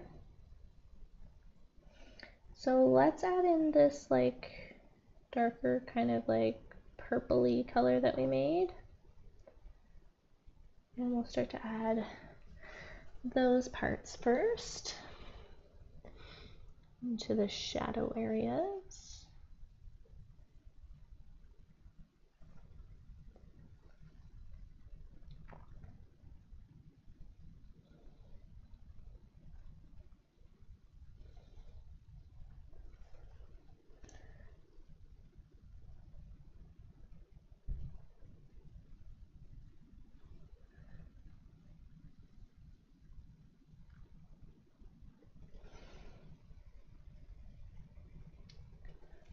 And keep going here on the edges as well. And then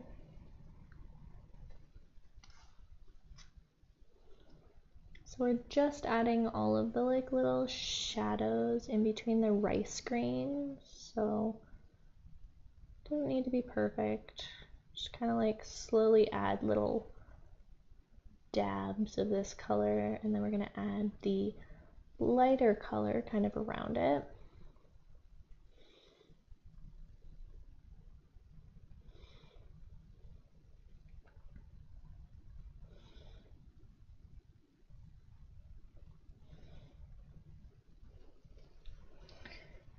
Okay, now we're gonna add this color for the rice there.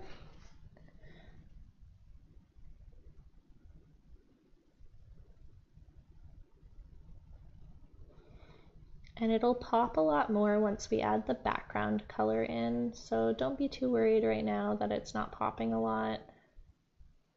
This color will look a lot better as we add that background color in.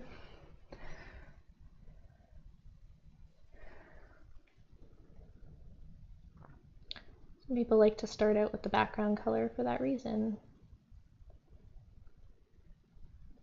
I like to do it last because it's like, you know, it feels like you're finishing the painting when you add like the last of the background color. Also, then you don't get your hand in the painting on like the side, like if you want to touch the paper or anything on the side. At least with the mini paintings, it's not as big of a deal. But if you're doing like a larger painting than this, then it can get on your hands. And I try not to get the oil paint on my hands. Okay, now we're gonna go in with this lighter color here. I'm just building up these colors. I am leaving a little bit of the background showing a bit just to kind of keep some of that bright white in the background as well.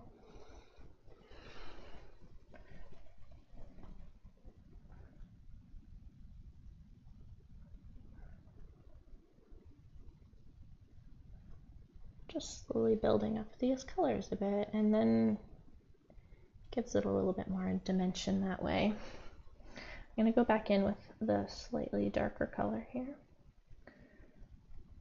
We had made this color over here, and I think that'll be really good for the background as well. So we're going to go in with that slightly darker color.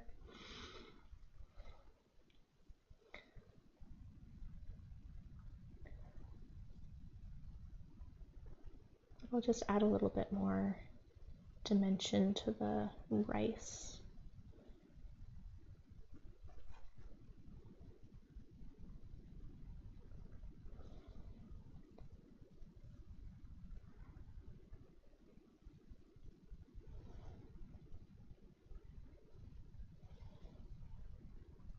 Okay, and so it's kind of blending in with the shiitake mushrooms now, but we said on the outer layer of the shiitake mushroom part.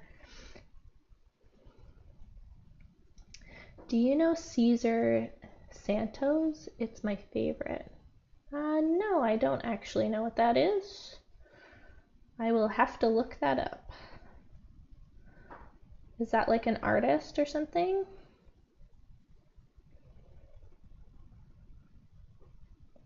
Yeah, I don't think I've ever heard of that before.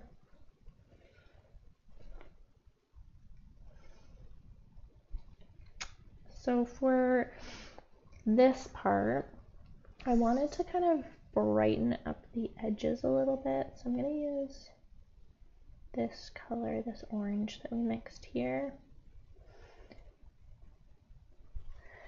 And I'm going to take that color and I'm just going to put it along the edge of here so you can see the shiitake mushroom a little bit more.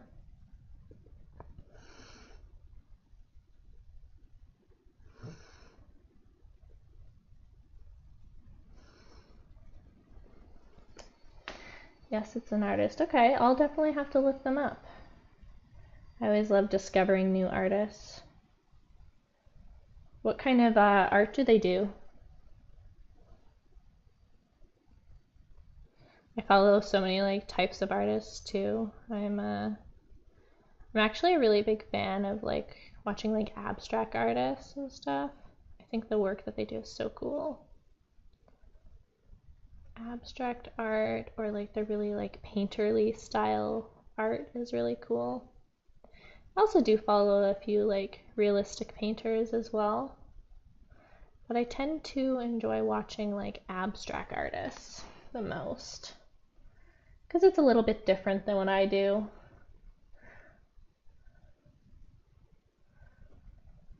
Though I do dabble in a little bit of abstract art too. Just don't share it very often.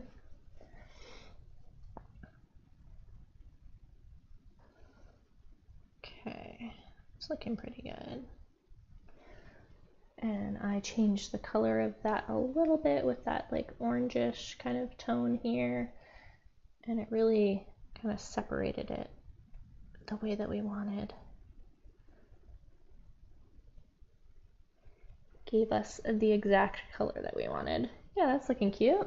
Okay. Now let's like old masters painting and realism paintings. Okay. Yeah, some of those styles are cool. I like some of the old masters, the way that they did stuff. It's a little dull for my liking sometimes, like some of the colors that they used, but they just didn't have access to like as many pigments, I think, that we have nowadays. Or at least their paintings might have been like brighter back in the day, but now they look a little bit more dull because it's just aged over time. I wish our paintings would outlive us a lot of the time. I mean, oil paint is like the closest you'll get to that, but they don't last forever.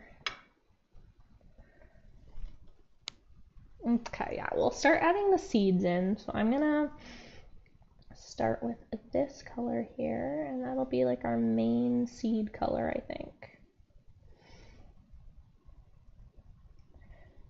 I think this brush will be okay. Let's see if we want to use this brush. I think like the round brush will be a really good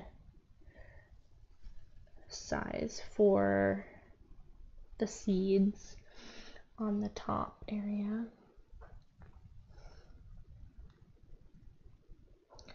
We're just gonna slowly add in all the seeds. And as you're adding in the seeds, just grab new paint because there is paint underneath. We're gonna kind of try to make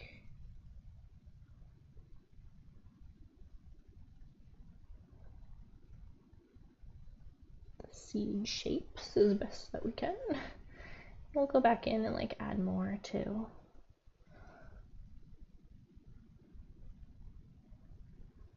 There we go.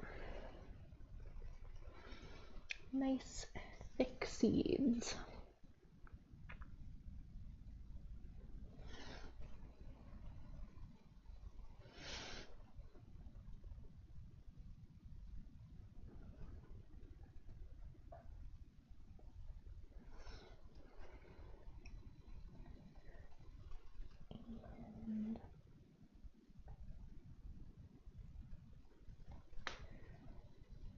I feel like as soon as we add like the highlights and stuff onto this, it's gonna look so much cuter.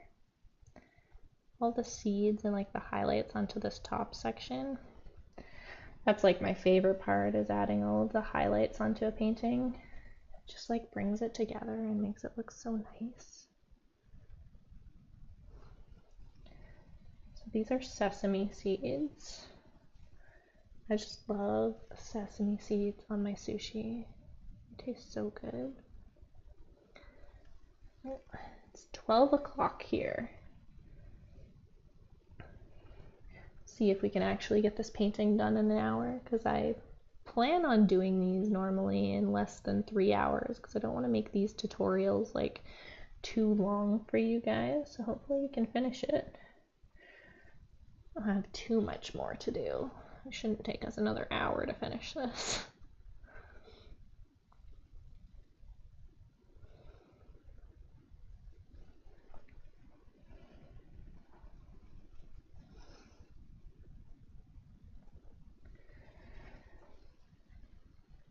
Trying to be staggered with where I lay down the seeds so they're not like perfectly spaced apart, right? We want to try to make it look decently realistic.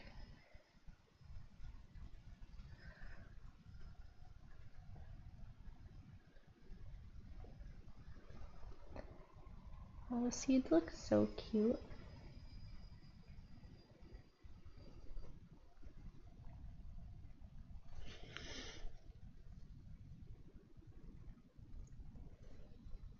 Then, there's like a cluster of them here.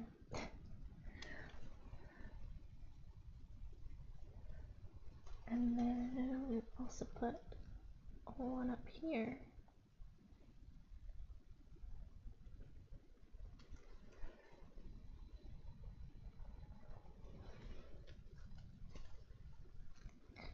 But wait, there's more.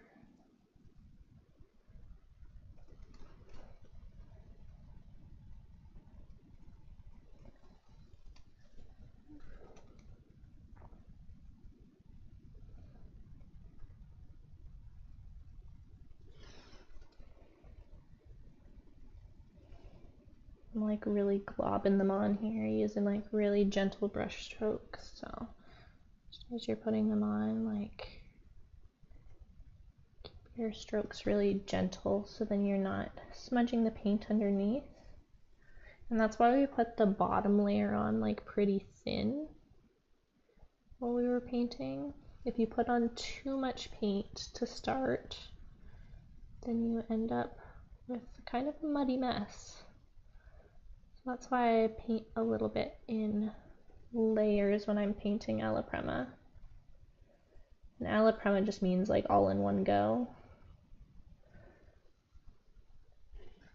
That's, I think, the hardest thing to get used to with oils is the paint mixes if you like add more paint on top of it, because it just doesn't dry very fast.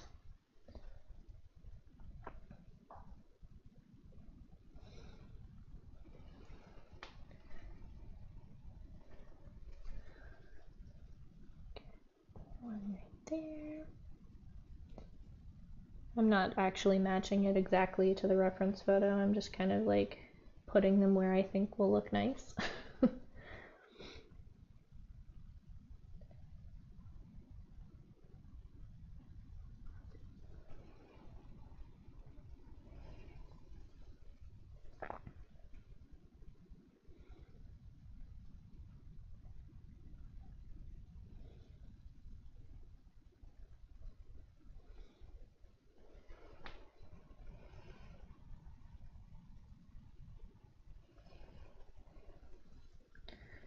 Which easel do I have?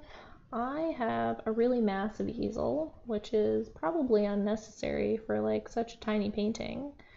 I got it from a local art store. It's like from Opus Art Supplies where I live. It's called like the Big Sky Easel or something.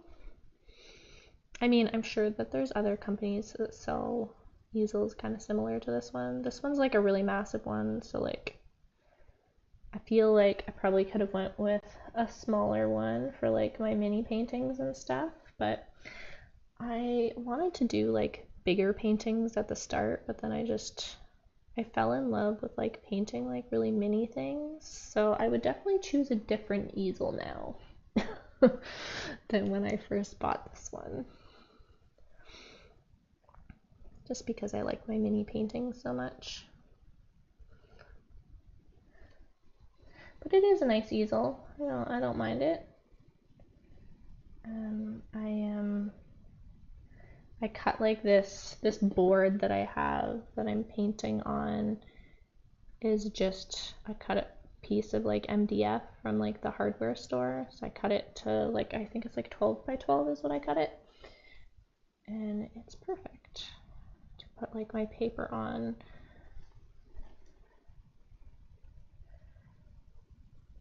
And I just kind of stick the paper on with like a little bit of like sticky tack.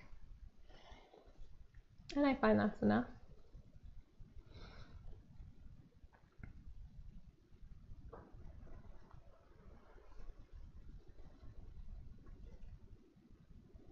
Like we need another seed like here.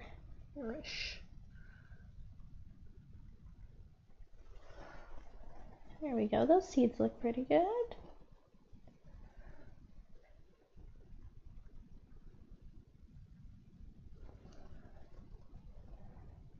Trying to decide if I want too many more seeds. I think if we go too crazy with the seeds, it won't look as nice. Probably call it quits after this one.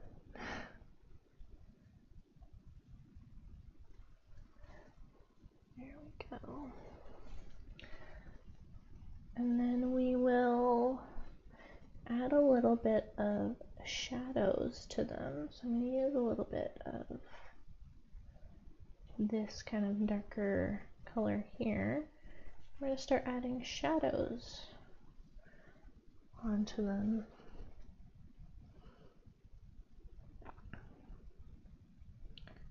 Just very like subtle little shadows onto the edges.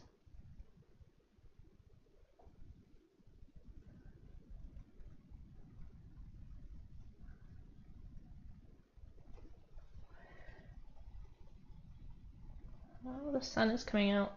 I'm gonna close the blinds because the sun keeps changing. Makes it hard. There we go. Just close that so it's not so bright. Starting to get in my eyes.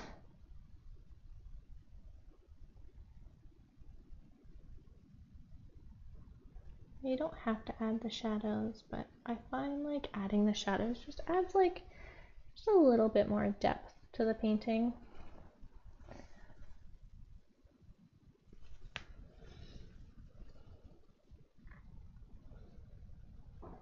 They're very, very subtle.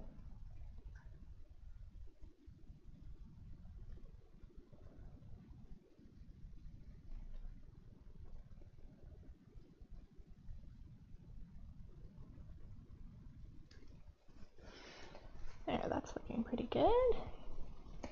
And then I wanted to add some more like highlighted areas to it. So I'm going to take that highlight area, or the highlight color we made, add some highlights to the seeds as well. Yeah, the sun is doing its thing again, exactly. It's great. I'm glad the sun is out, and I probably will go out and get some sun later, but when it's shining in the window and changing the colors, because I'm trying to film a time lapse at the same time as well. So the time lapse footage will be kind of like all over the place if I don't close it. So I'm just adding a little bit of a highlight with this white.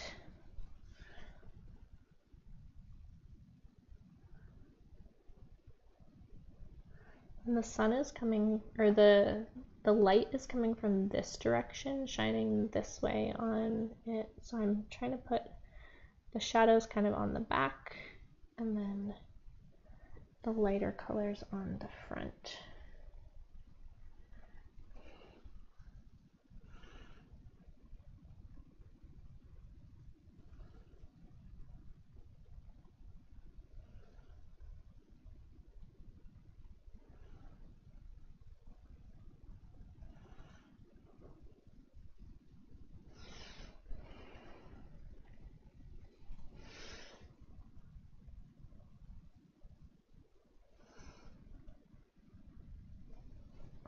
There we go. Very subtle, but that just like adds a little bit to it. Okay, and now what we get to do is we get to add all of the highlights now. So I'm actually gonna grab like my fine liner brush. So I have a 20/0 fine liner brush. And I think we said we were going to use this bright white. So I'm gonna just bring it down here because that has a bit of color in it. And I'm going to take a little bit of linseed oil just to thin it out a little bit.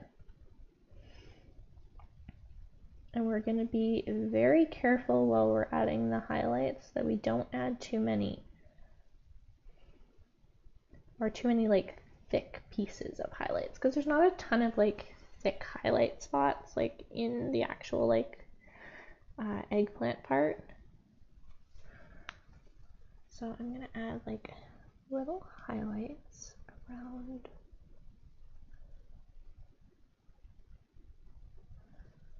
this part. Some of the seeds kind of have like highlights around them, so I'm doing that first.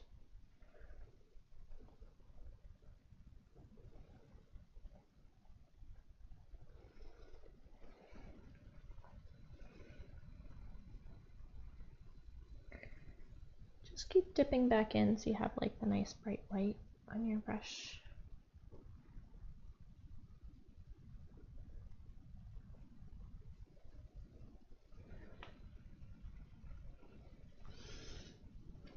Material doesn't matter, skills are actually matter. Yeah, I would agree. I feel like as an artist, as you get better at doing things, then you can really use any medium at a certain point, like in your art journey, because you learn how to use the material a little bit better. So I would agree with that. I think I can pretty much pick up most mediums now and feel like pretty good with them. Every medium has like their learning curve though, so but it might not take like a skilled artist as long to kind of like understand it, because they understand like I guess the basic color theory principles and stuff. Like that's the hardest part when you're getting started. Like I remember like learning about color theory for the first time, and just like there's so much to learn when it comes to color theory when you first begin, that it is a little bit like overwhelming. But like once you get the hang of it, like you don't really forget it. Does that make sense?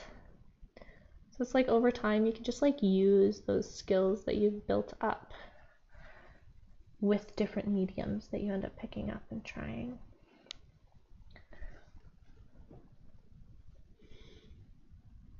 So now we're gonna add the highlights kind of just like around the edges in this section here.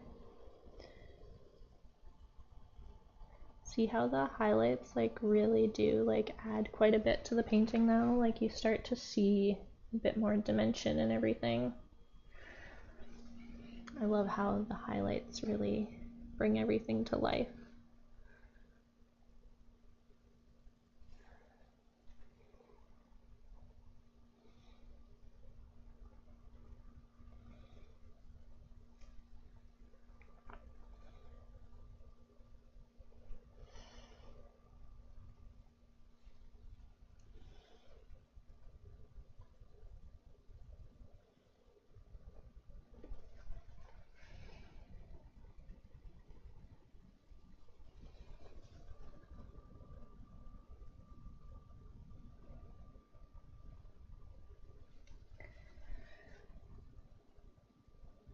Just adding all the little highlights in there. There's so many like little dots and stuff, so I'm trying to add as many little dots in this area as I can. My brushes only go so small.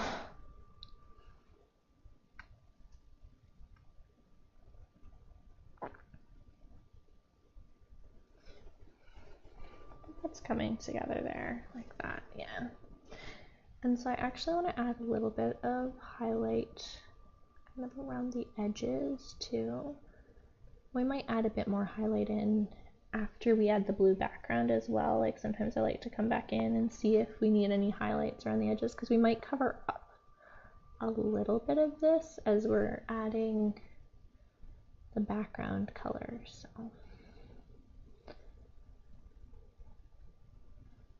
kind of want to come back in and like touch it up near the end, but I wanted to get the base of the highlights down to begin with.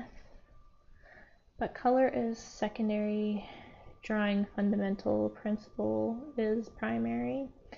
Yeah, I would agree with most of that. I feel like, how do I describe it? Color is secondary. I mean, yeah, I would say definitely drawing to just like understand the values, so like the lights and darks. So like I did actually start out with a lot of sketching when I began doing art at a young age. It really is fundamental, learning how to draw and just like understanding the shapes of things and how specifically like how like people and objects move. So those are like pretty like foundational like drawing skills. And then yeah, you move into color like afterwards. I think color can be really overwhelming for a beginner, and that's why a lot of like art schools and stuff, they start out with the basics of like drawing. Just easier to end up putting color on things if you understand the value to begin with. So value is a pretty good place to start when it comes to any sort of drawing skill.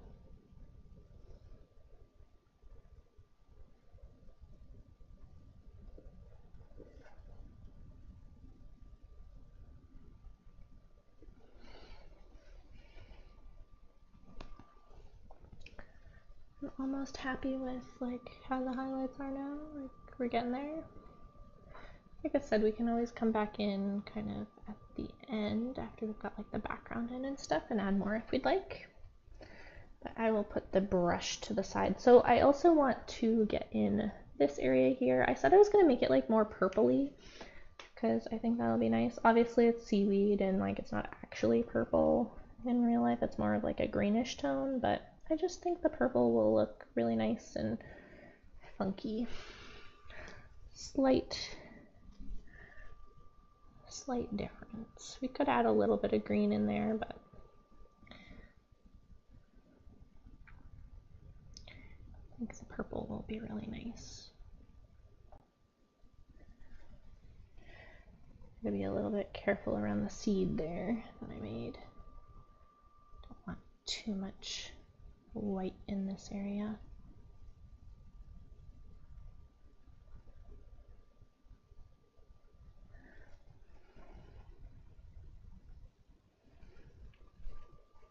Okay.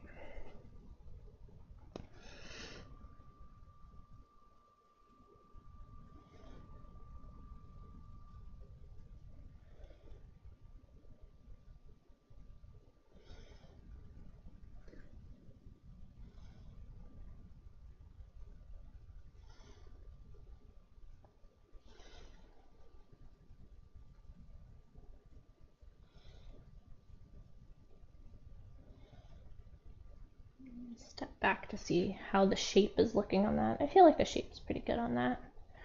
I'm going to add these lighter areas in now. So I have this purpley color in this section here. And then I made this gray color as well, which I think will go quite nice in this area.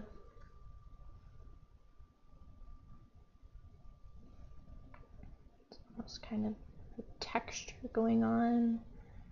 Just dabbing this like really lightly. I think I want the bottom section to be a little darker too, closer to the shadow at the bottom.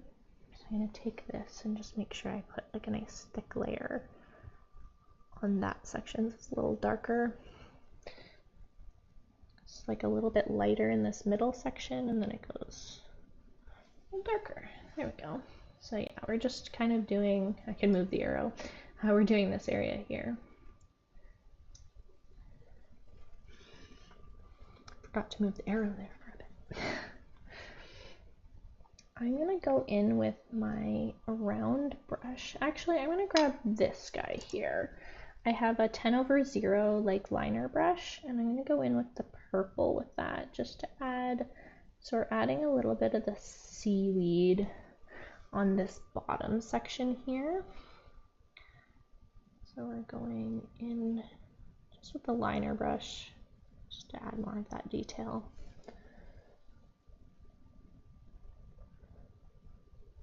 And it's not on the full bottom section, so I'm going to be kind of sparingly with, add this sparingly along this section there.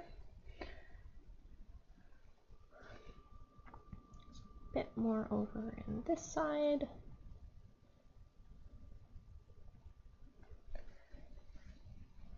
Slowly adding that in there. There, that's coming together a bit more. The seaweed kind of like wraps around, because when you're wrapping the seaweed, kind of like wraps around the edge there. Very subtly. Might even come back in with this and cover up a little bit of the purple that I added. Just smooth out this area here.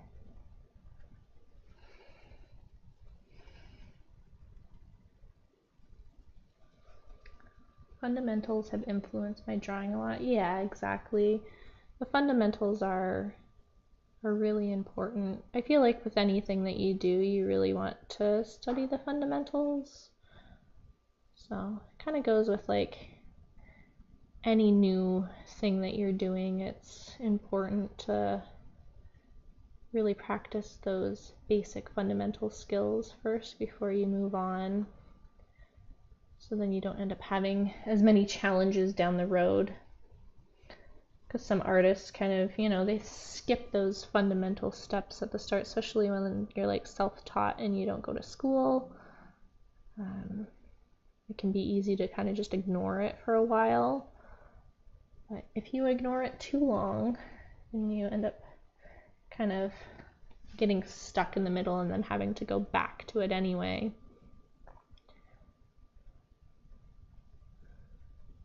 But you can kind of like when you're self-taught and you're just like learning, it's kind of fun to jump around a little bit too. So I understand kind of both sides of it. But I would say if you're struggling as an artist, and even if you've been doing it for a long time, going back to those fundamentals really does help a lot.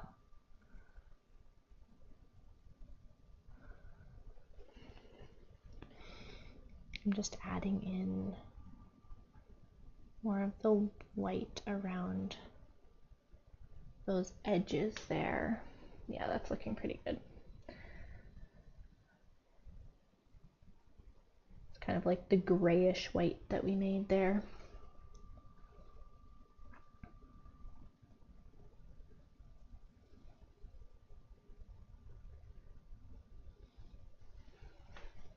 Go, that's looking pretty good now. Okay, I'm gonna step back. I like how that's turning out. I think we could start working on some of the background, and then if we want to add like little details here and there, we can come back and do that afterwards. But we will start with the background, just because the background's fun. So I'm going to use a number 6 Princeton Josol blender brush from their Velvet Touch line. I'm going to start out with the shadow and work our way out. So we made kind of this like phthalo green for the shadow, which I think will be really nice. Really nice phthalo green for the side there. And I'm just going to go along the edge a little bit.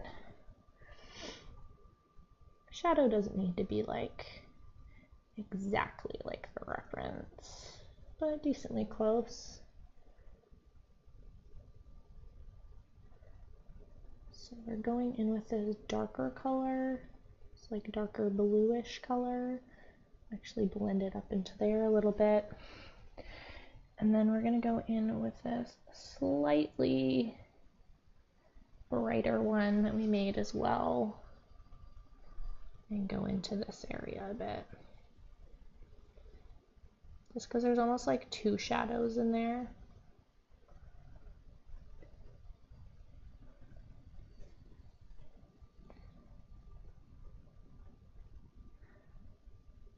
I want my shadow to come around the back a little bit more here.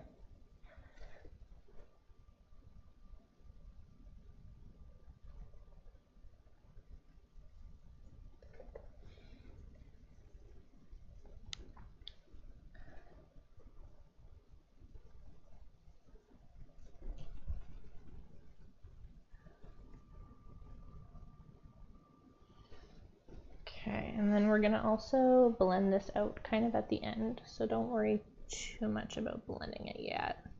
I like to add all of the background colors first before we worry about blending it.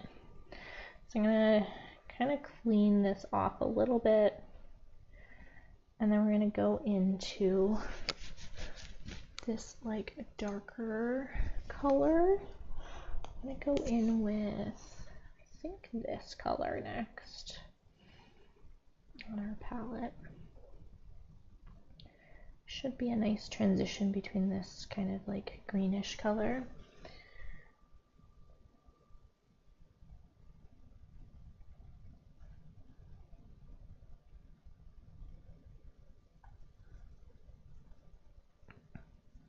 I want it to be a slightly brighter blue on the front section, so I'm going to keep this kind of to the edge.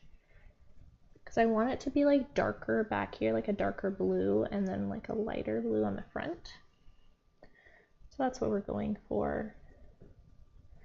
So I'm going to blend this color out a little bit to the side. I love using cerulean blue. It's such a pretty pigment to use. It's just like so bright and saturated. Like it'll really make the sushi pop at the end.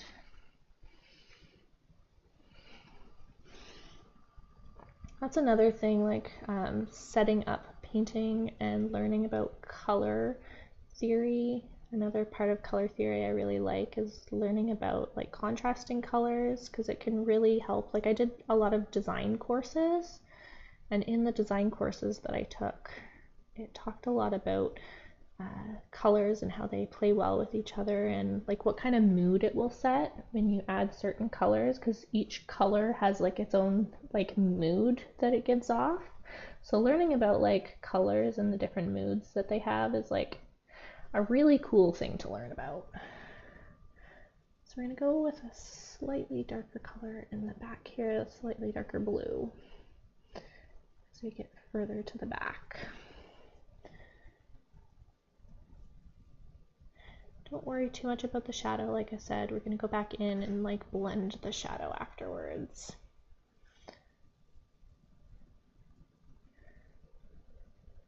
And we're adding a pretty thin layer on the background. You can do it more painterly style if you want, but I want it to be like nice and blended this time. Feeling the highly blended background, nice and smooth.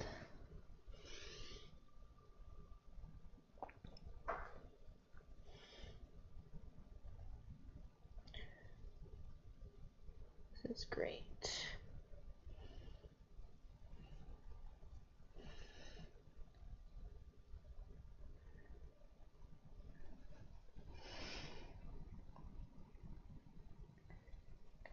Slightly darker as we get further back.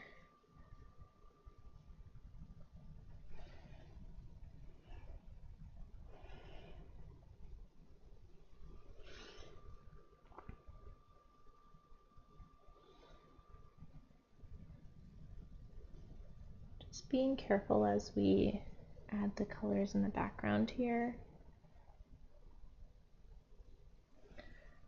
Right against everything.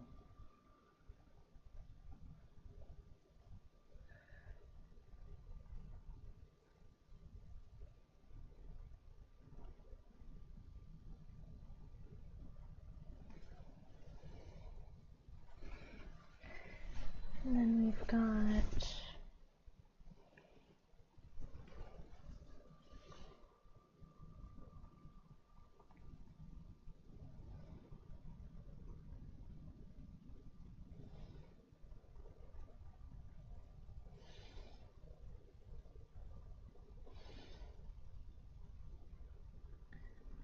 this color here.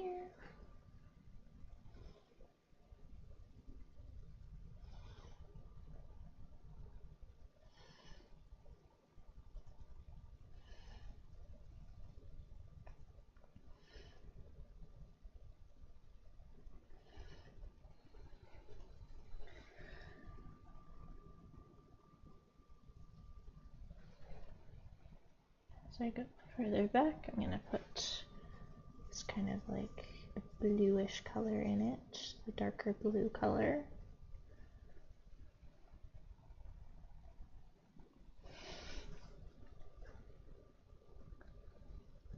start with it in the corner here, because we want this to be the darkest section.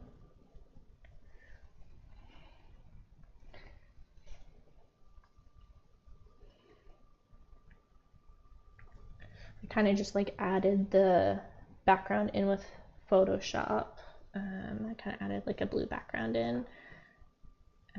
So we're kind of editing it as we paint, so it doesn't look exactly, because it wasn't exactly like what I wanted, but that's the nice thing about painting is you can kind of like adjust things to be more to your liking, even if you know, edit the reference photo a bit and still play around with the colors and stuff as you're painting.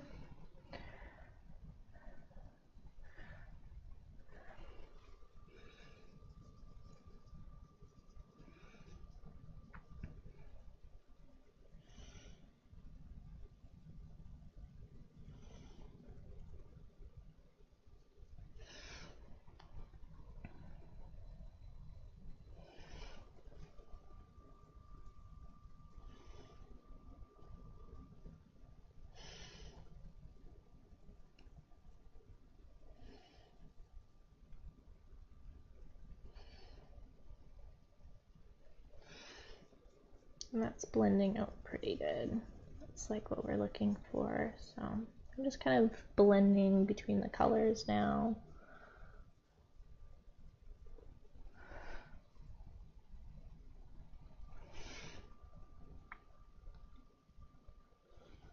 And I just want the dark color in that area there. And now we're going to go lighter as we head towards the front.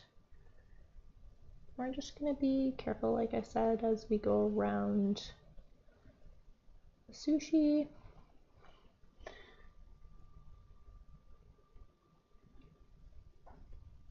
Don't want to blend this orange color into the background too much, so that's why I'm being really careful.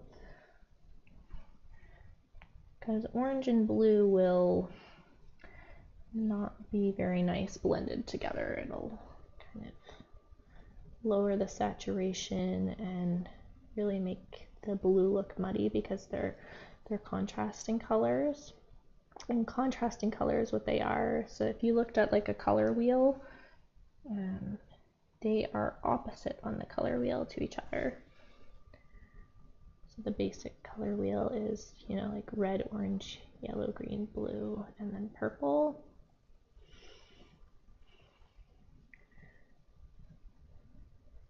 Color wheel is really handy.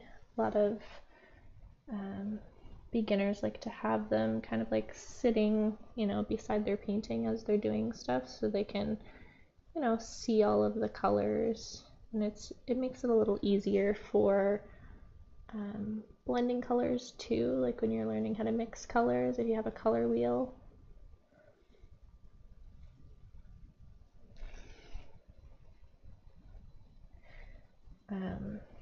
If you don't want to like buy a color wheel, you can also like just like make a color wheel with your own paints. I've done that before where you just like use your paints and make your own color wheel. Maybe I should make a video of me making like a color wheel and show you guys. Just like use the basic primary colors and create a color wheel out of it with the pigments you have. It's really good to swatch your colors too, like if you're new to the type of paint that you're using, to take the paint and, you know, swatch all the colors so you kind of know how they'll react on your paper and how they mix together. Because every company makes their paints like a little bit different, so it's nice to swatch your paints when you first get them to really get an idea of how they're going to react. So I'm going to start using this color here. We're going to lighten things up as we get closer to the front. Come back down here and add this lighter color here.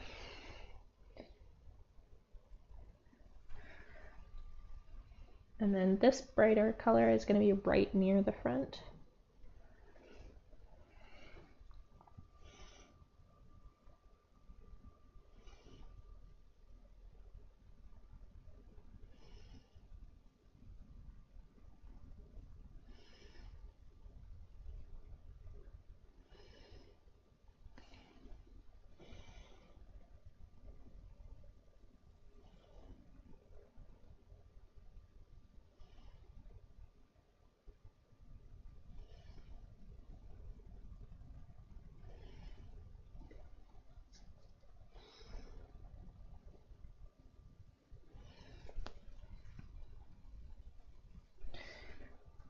These bright colors that I'm putting on right now is the reason I love oil paints, because they're just so bright and pigmented. When I was working with acrylics like a few years ago, the colors just aren't as nice. Like even with some of the high quality acrylics, they just don't come out as nice and creamy and bright as oil paints.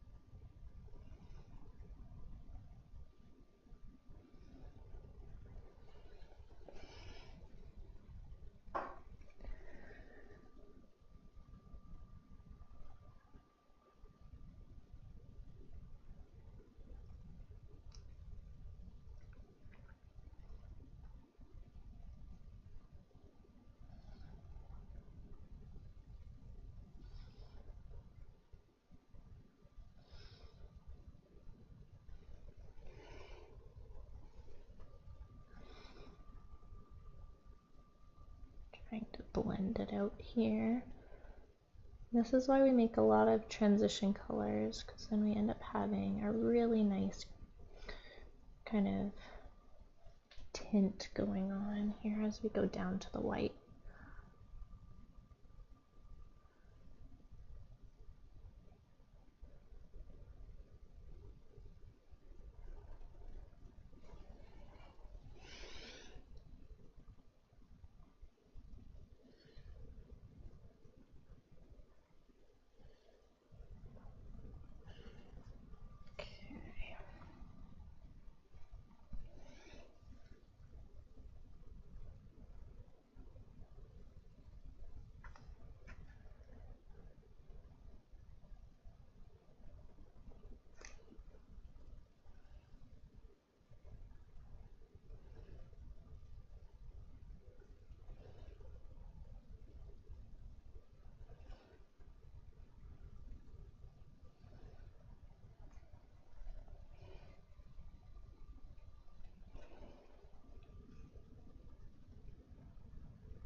As we're coming around to the front here, I'm going to do a little bit of this color here, but then we're going to start to go to the white color.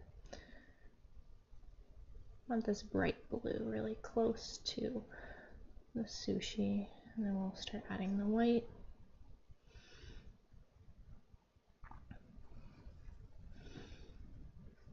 Okay, this is a good time to start adding this white color.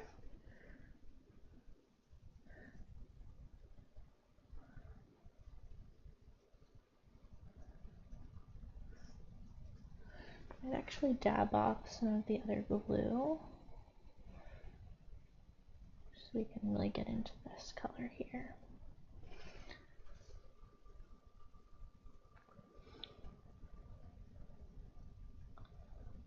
Other thing we can do as we get closer to the corner is start adding a little bit of titanium white on our brush and blending on the paper a little bit. I don't want to blend too much on the paper, but if I take a little bit of, grab some titanium white,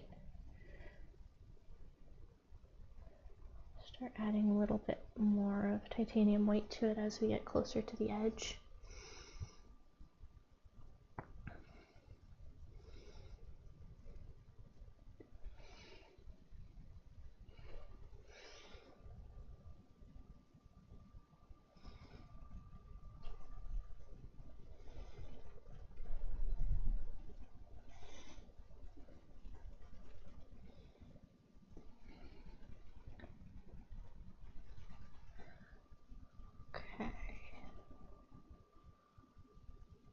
Getting closer to the corner, I'm going to add a little bit more titanium white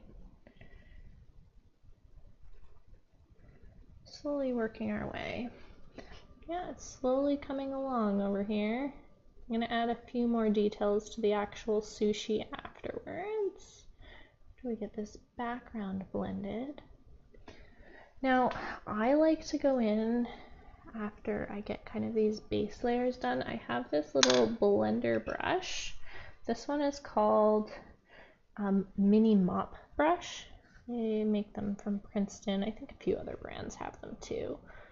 But they're really great for blending those like little colors in the side. And you want to take it and you use it as like a dry brush so you don't have any pigment on it. And you just dab off your brush as you're doing it, but you use it to blend. We were able to get like a decent blended color anyway when we were using our other brush because we weren't laying down too many colors, but it's nice to come back in with this and just kind of really blend those out a little bit more.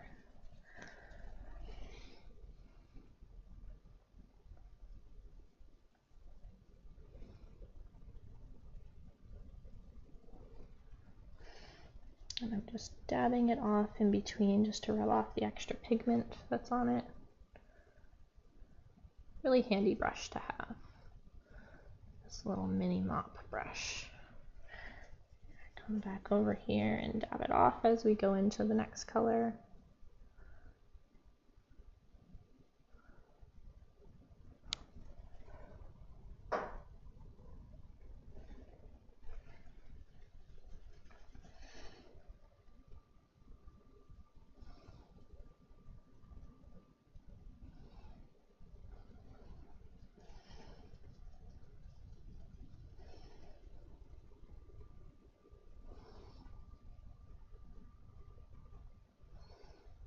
Definitely got a cat hair in that.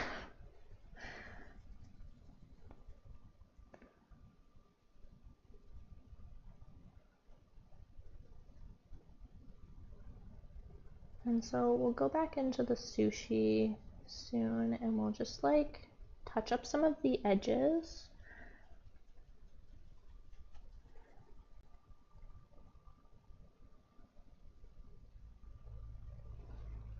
I love how this turned out. It's so cute. It was a great, great photo. And then, so I also want to blend out the shadow a little bit too. So I am going to grab my number 6 brush that I was using. I'm going to take off a lot of this pigment here, and I'm going to try to put some of the shadow color on it again, because the shadow is not blended out the way that we want there.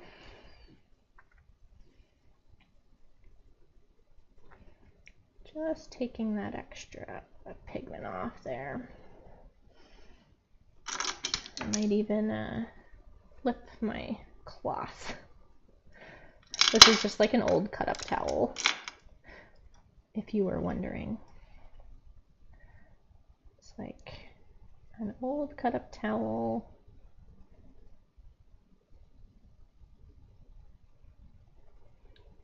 Because you can't really wash the rags, so it's nice to be able to have something you can just throw out afterwards. So I'm blending in the edges. Not too much, just a little bit of blended edges here.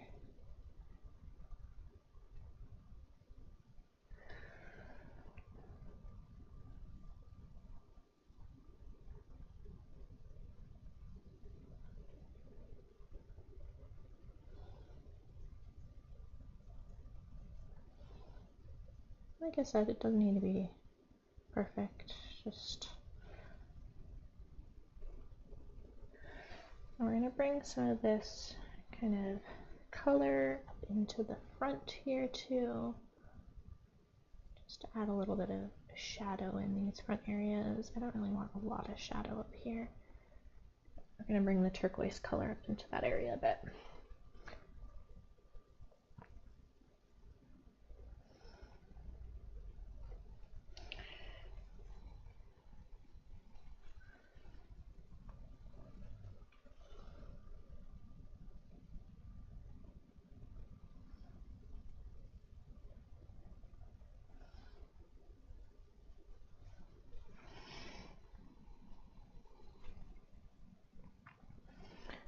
just wiping it off a little bit in between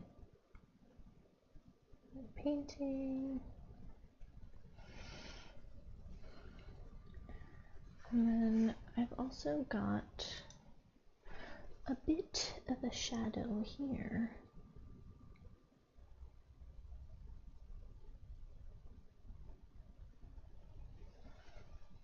I went a little too close to that area. Go back in with the rice color.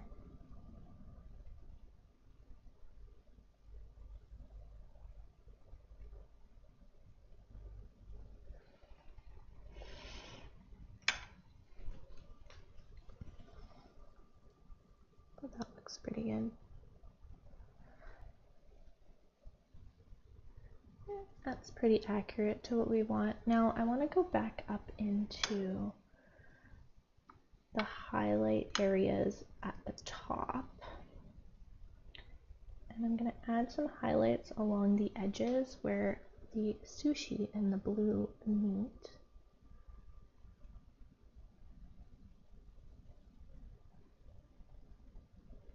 Some of that got erased while we were painting the blue edges there. But it just adds a little bit if we can get that back in to that area. Now I'm also going to, this had like purple on it, this one. I can actually go in a little bit of these orange colors. Don't worry about,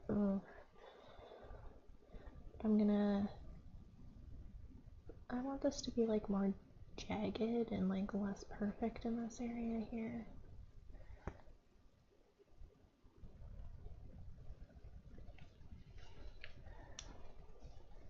And I'm going to go in with a highlight there on the edge.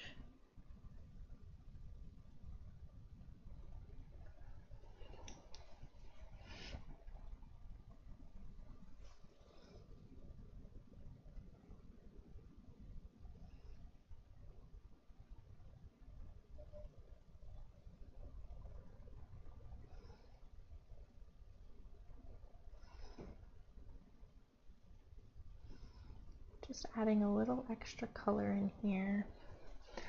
Nothing crazy, just adding a little extra color.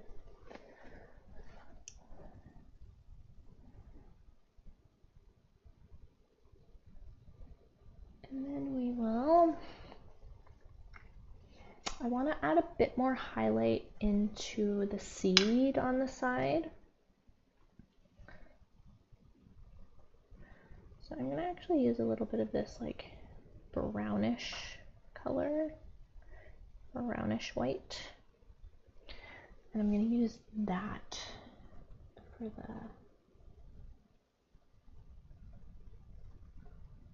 the little lines in the sushi seaweed.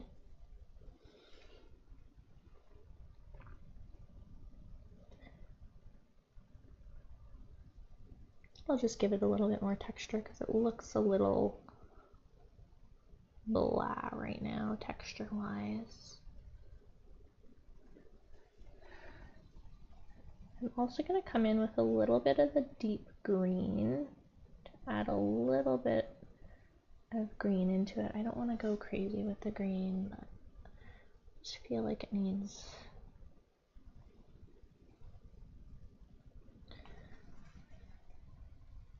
a bit of that like sap green in there.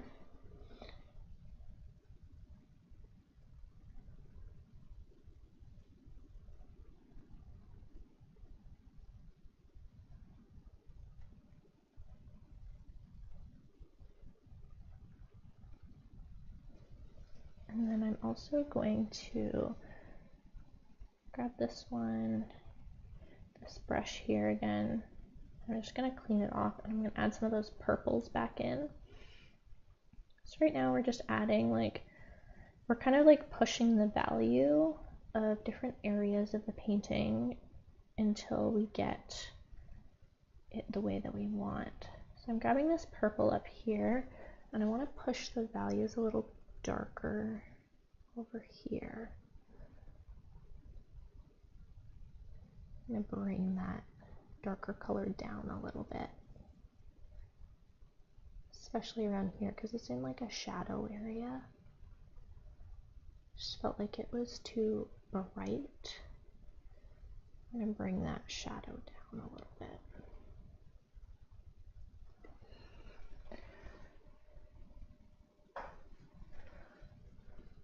Same with down here. I'm going to bring the shadow up.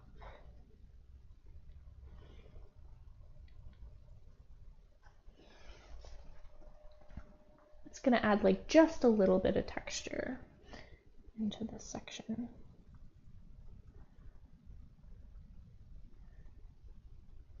Bring it into there.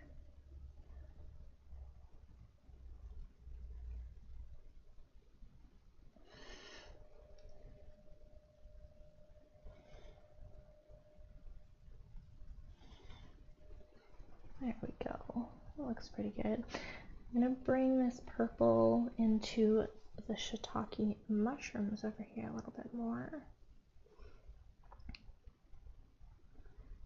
Just need these areas like a little bit darker. Pushing the values kind of at the end really helps to bring the piece together, because we're just playing around with those darks and lights right at the end. And they're very subtle, but it will make a big difference. This is the part where it really starts to come to life.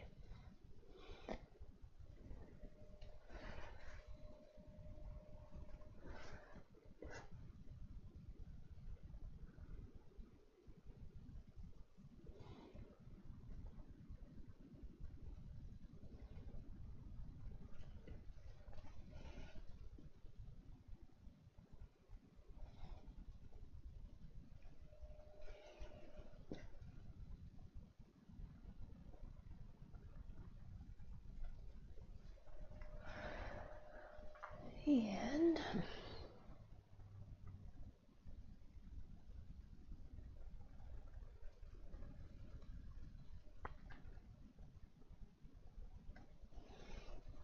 okay, just adding a bit more of those darker colors in here, around the edges where the shadows are. It'll really make this area pop here.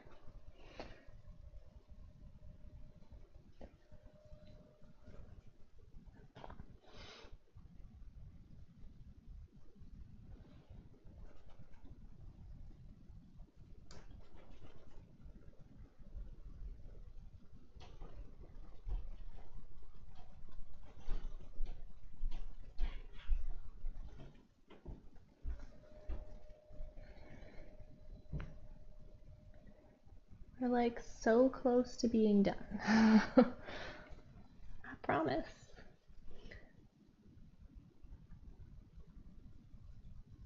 And honestly, it's nice to set a time limit so then you don't go overboard with the details. It's kind of nice to leave some imperfections in your painting. I guess if that's what you're going for anyway. I feel like it just makes it look so nice when you have like a few little imperfections here and there.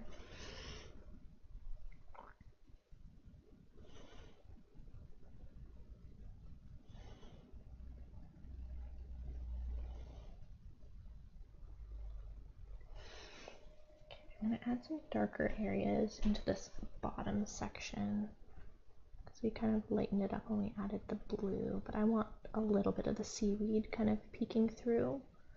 So we're going to add sections of the seaweed along the edges.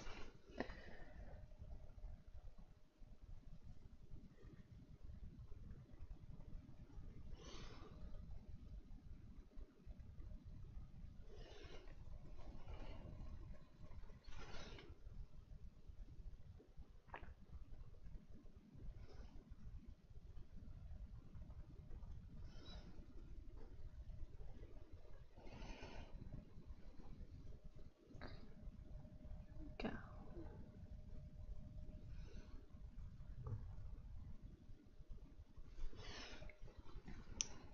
Got my white again. Gonna add that to this area here.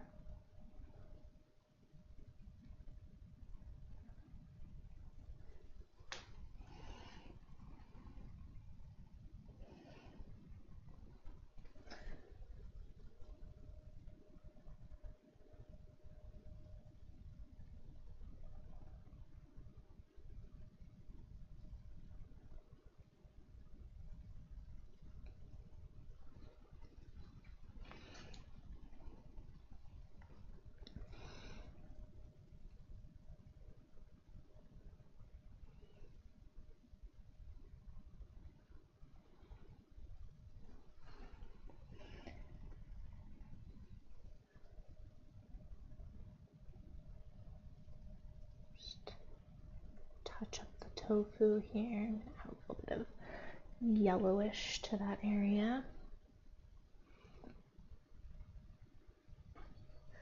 I'm gonna step back. Now it's looking pretty good. Touch up this area near the tofu a bit. Feel like this area could be a little darker.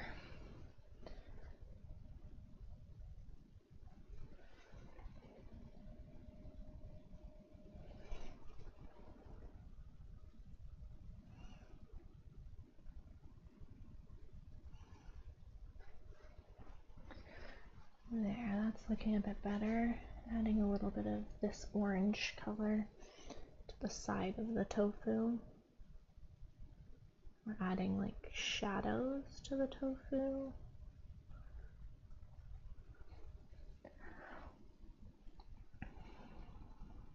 Okay, now we're gonna add the highlights within the little parts of the tofu area. I gotta clean off my little highlight thing because it's got some green on it right now.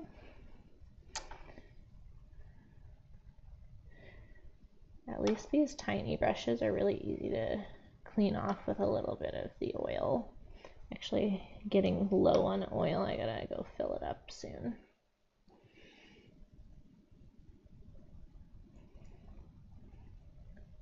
I found these like little cute jars at Michael's, and I was like, oh, those will be perfect for oil.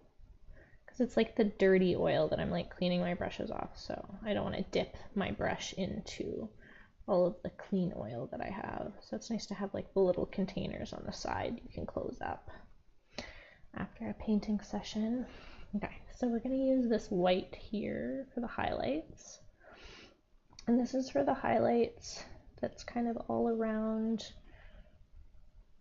all of the veggie parts now. So we're going to add highlights to the veggies. So there's a bit of highlights on the mushroom here. We're just very, very small amounts. Don't want to go crazy on the highlights.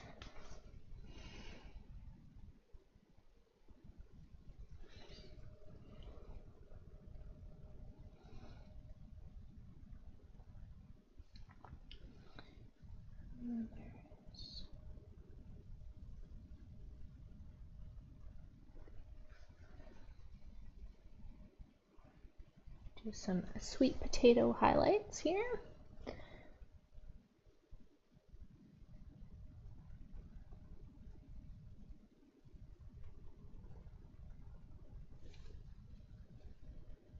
Just a little bit around the edges.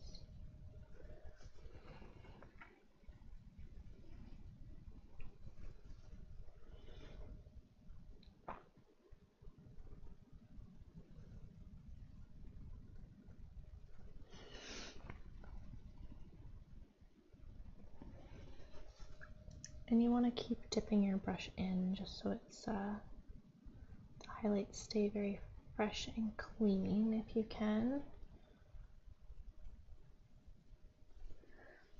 Okay, the tofu doesn't have a ton of highlights on it. I would say it's like not a very shiny tofu. So I'm just going to dab it a little bit.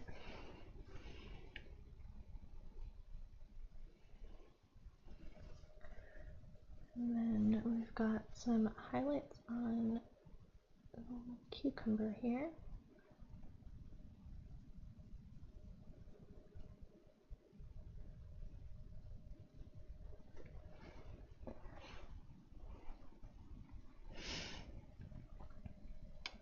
I'm going to take this brush here that has all this purple.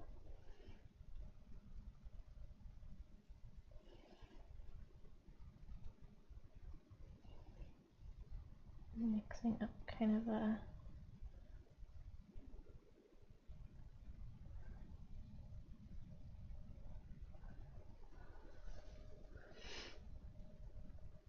I feel like it needs to be a little darker around this area here.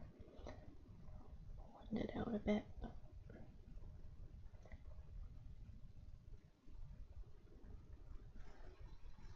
And I'm going to take my other brush. It's got a bit of the orange pigment on it.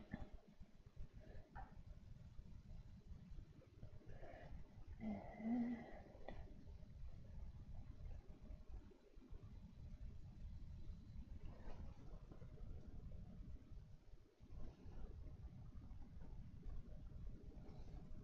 I'm just blending out this color a little bit.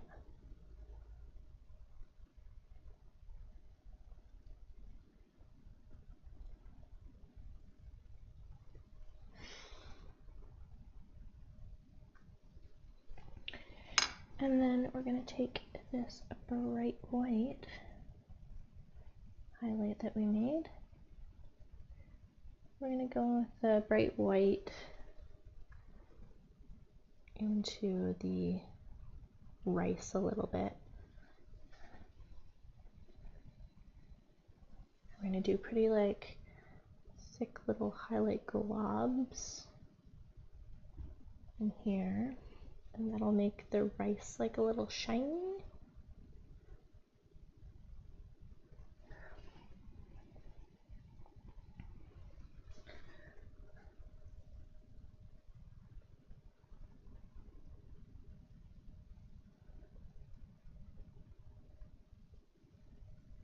Little globs everywhere in the rice area. Hello, Kit Kat. Yeah, I know. Oh, her meows are so cute. I love you. Yeah. Hi. Want to say hi? This is Kit Kat. She's so cute. Love you. I know I have paint in my hand though, so I don't want to touch you too much with my other hand. She's so cute. Okay, let's keep going. Running over the time limit a bit. That's okay. I want to get all these like little highlights in because I feel like the highlights really just add such a nice look to the painting. Okay, I'm gonna add a few more like bright highlights to the mushroom here.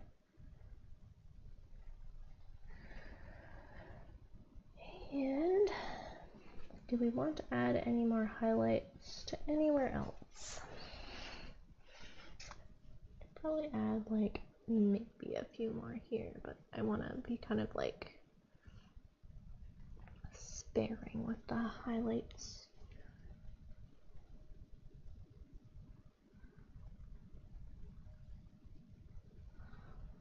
There we go. Honestly, like I'm pretty happy with that. I think that looks pretty good.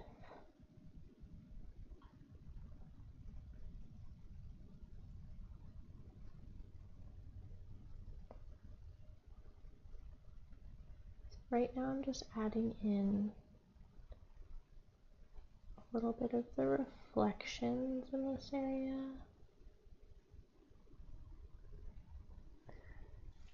Just toning down the color a little bit.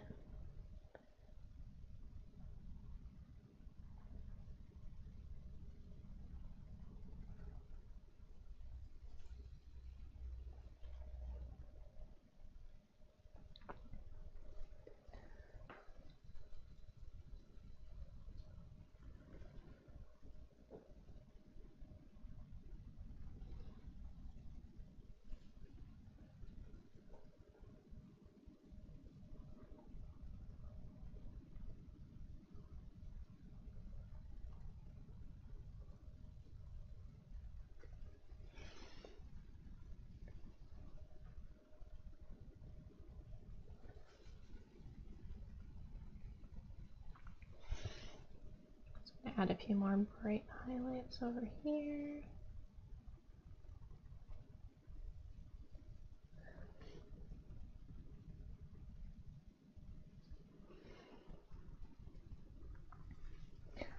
I'm gonna leave it now. I think I like it that way. Okay, what do you guys think? I really like how the blue looks on this one. I think that was a good choice for the background color, so I'm glad I went with the blue on that. I think it makes the sushi pop a little bit more rather than keeping it white, because like last time we went with a white background, which I think is nice, but it's nice to like always like add a little bit of a colorful background in. I feel like it adds so much to the painting when you have a colorful background. Okay, well, I guess we are done. We'll call it quits because I think it's good to just call it quits now since we've been painting for 3 hours now. I am going to switch to my next scene. So I have a little thank you scene here. So if you're just tuning in, I host these every week, so I'll be hosting it next week. I post a reference photo on the day before, like you can find it on either my social media, like on my grid on like Instagram or Facebook, or you can go to my website. And I was saying in the middle that you can actually download the high quality like reference photo, and I'm gonna leave these up on my YouTube so you can watch them back anytime that you want, and you can paint along like in the future, so you can go back and like download the older reference photos if you want to.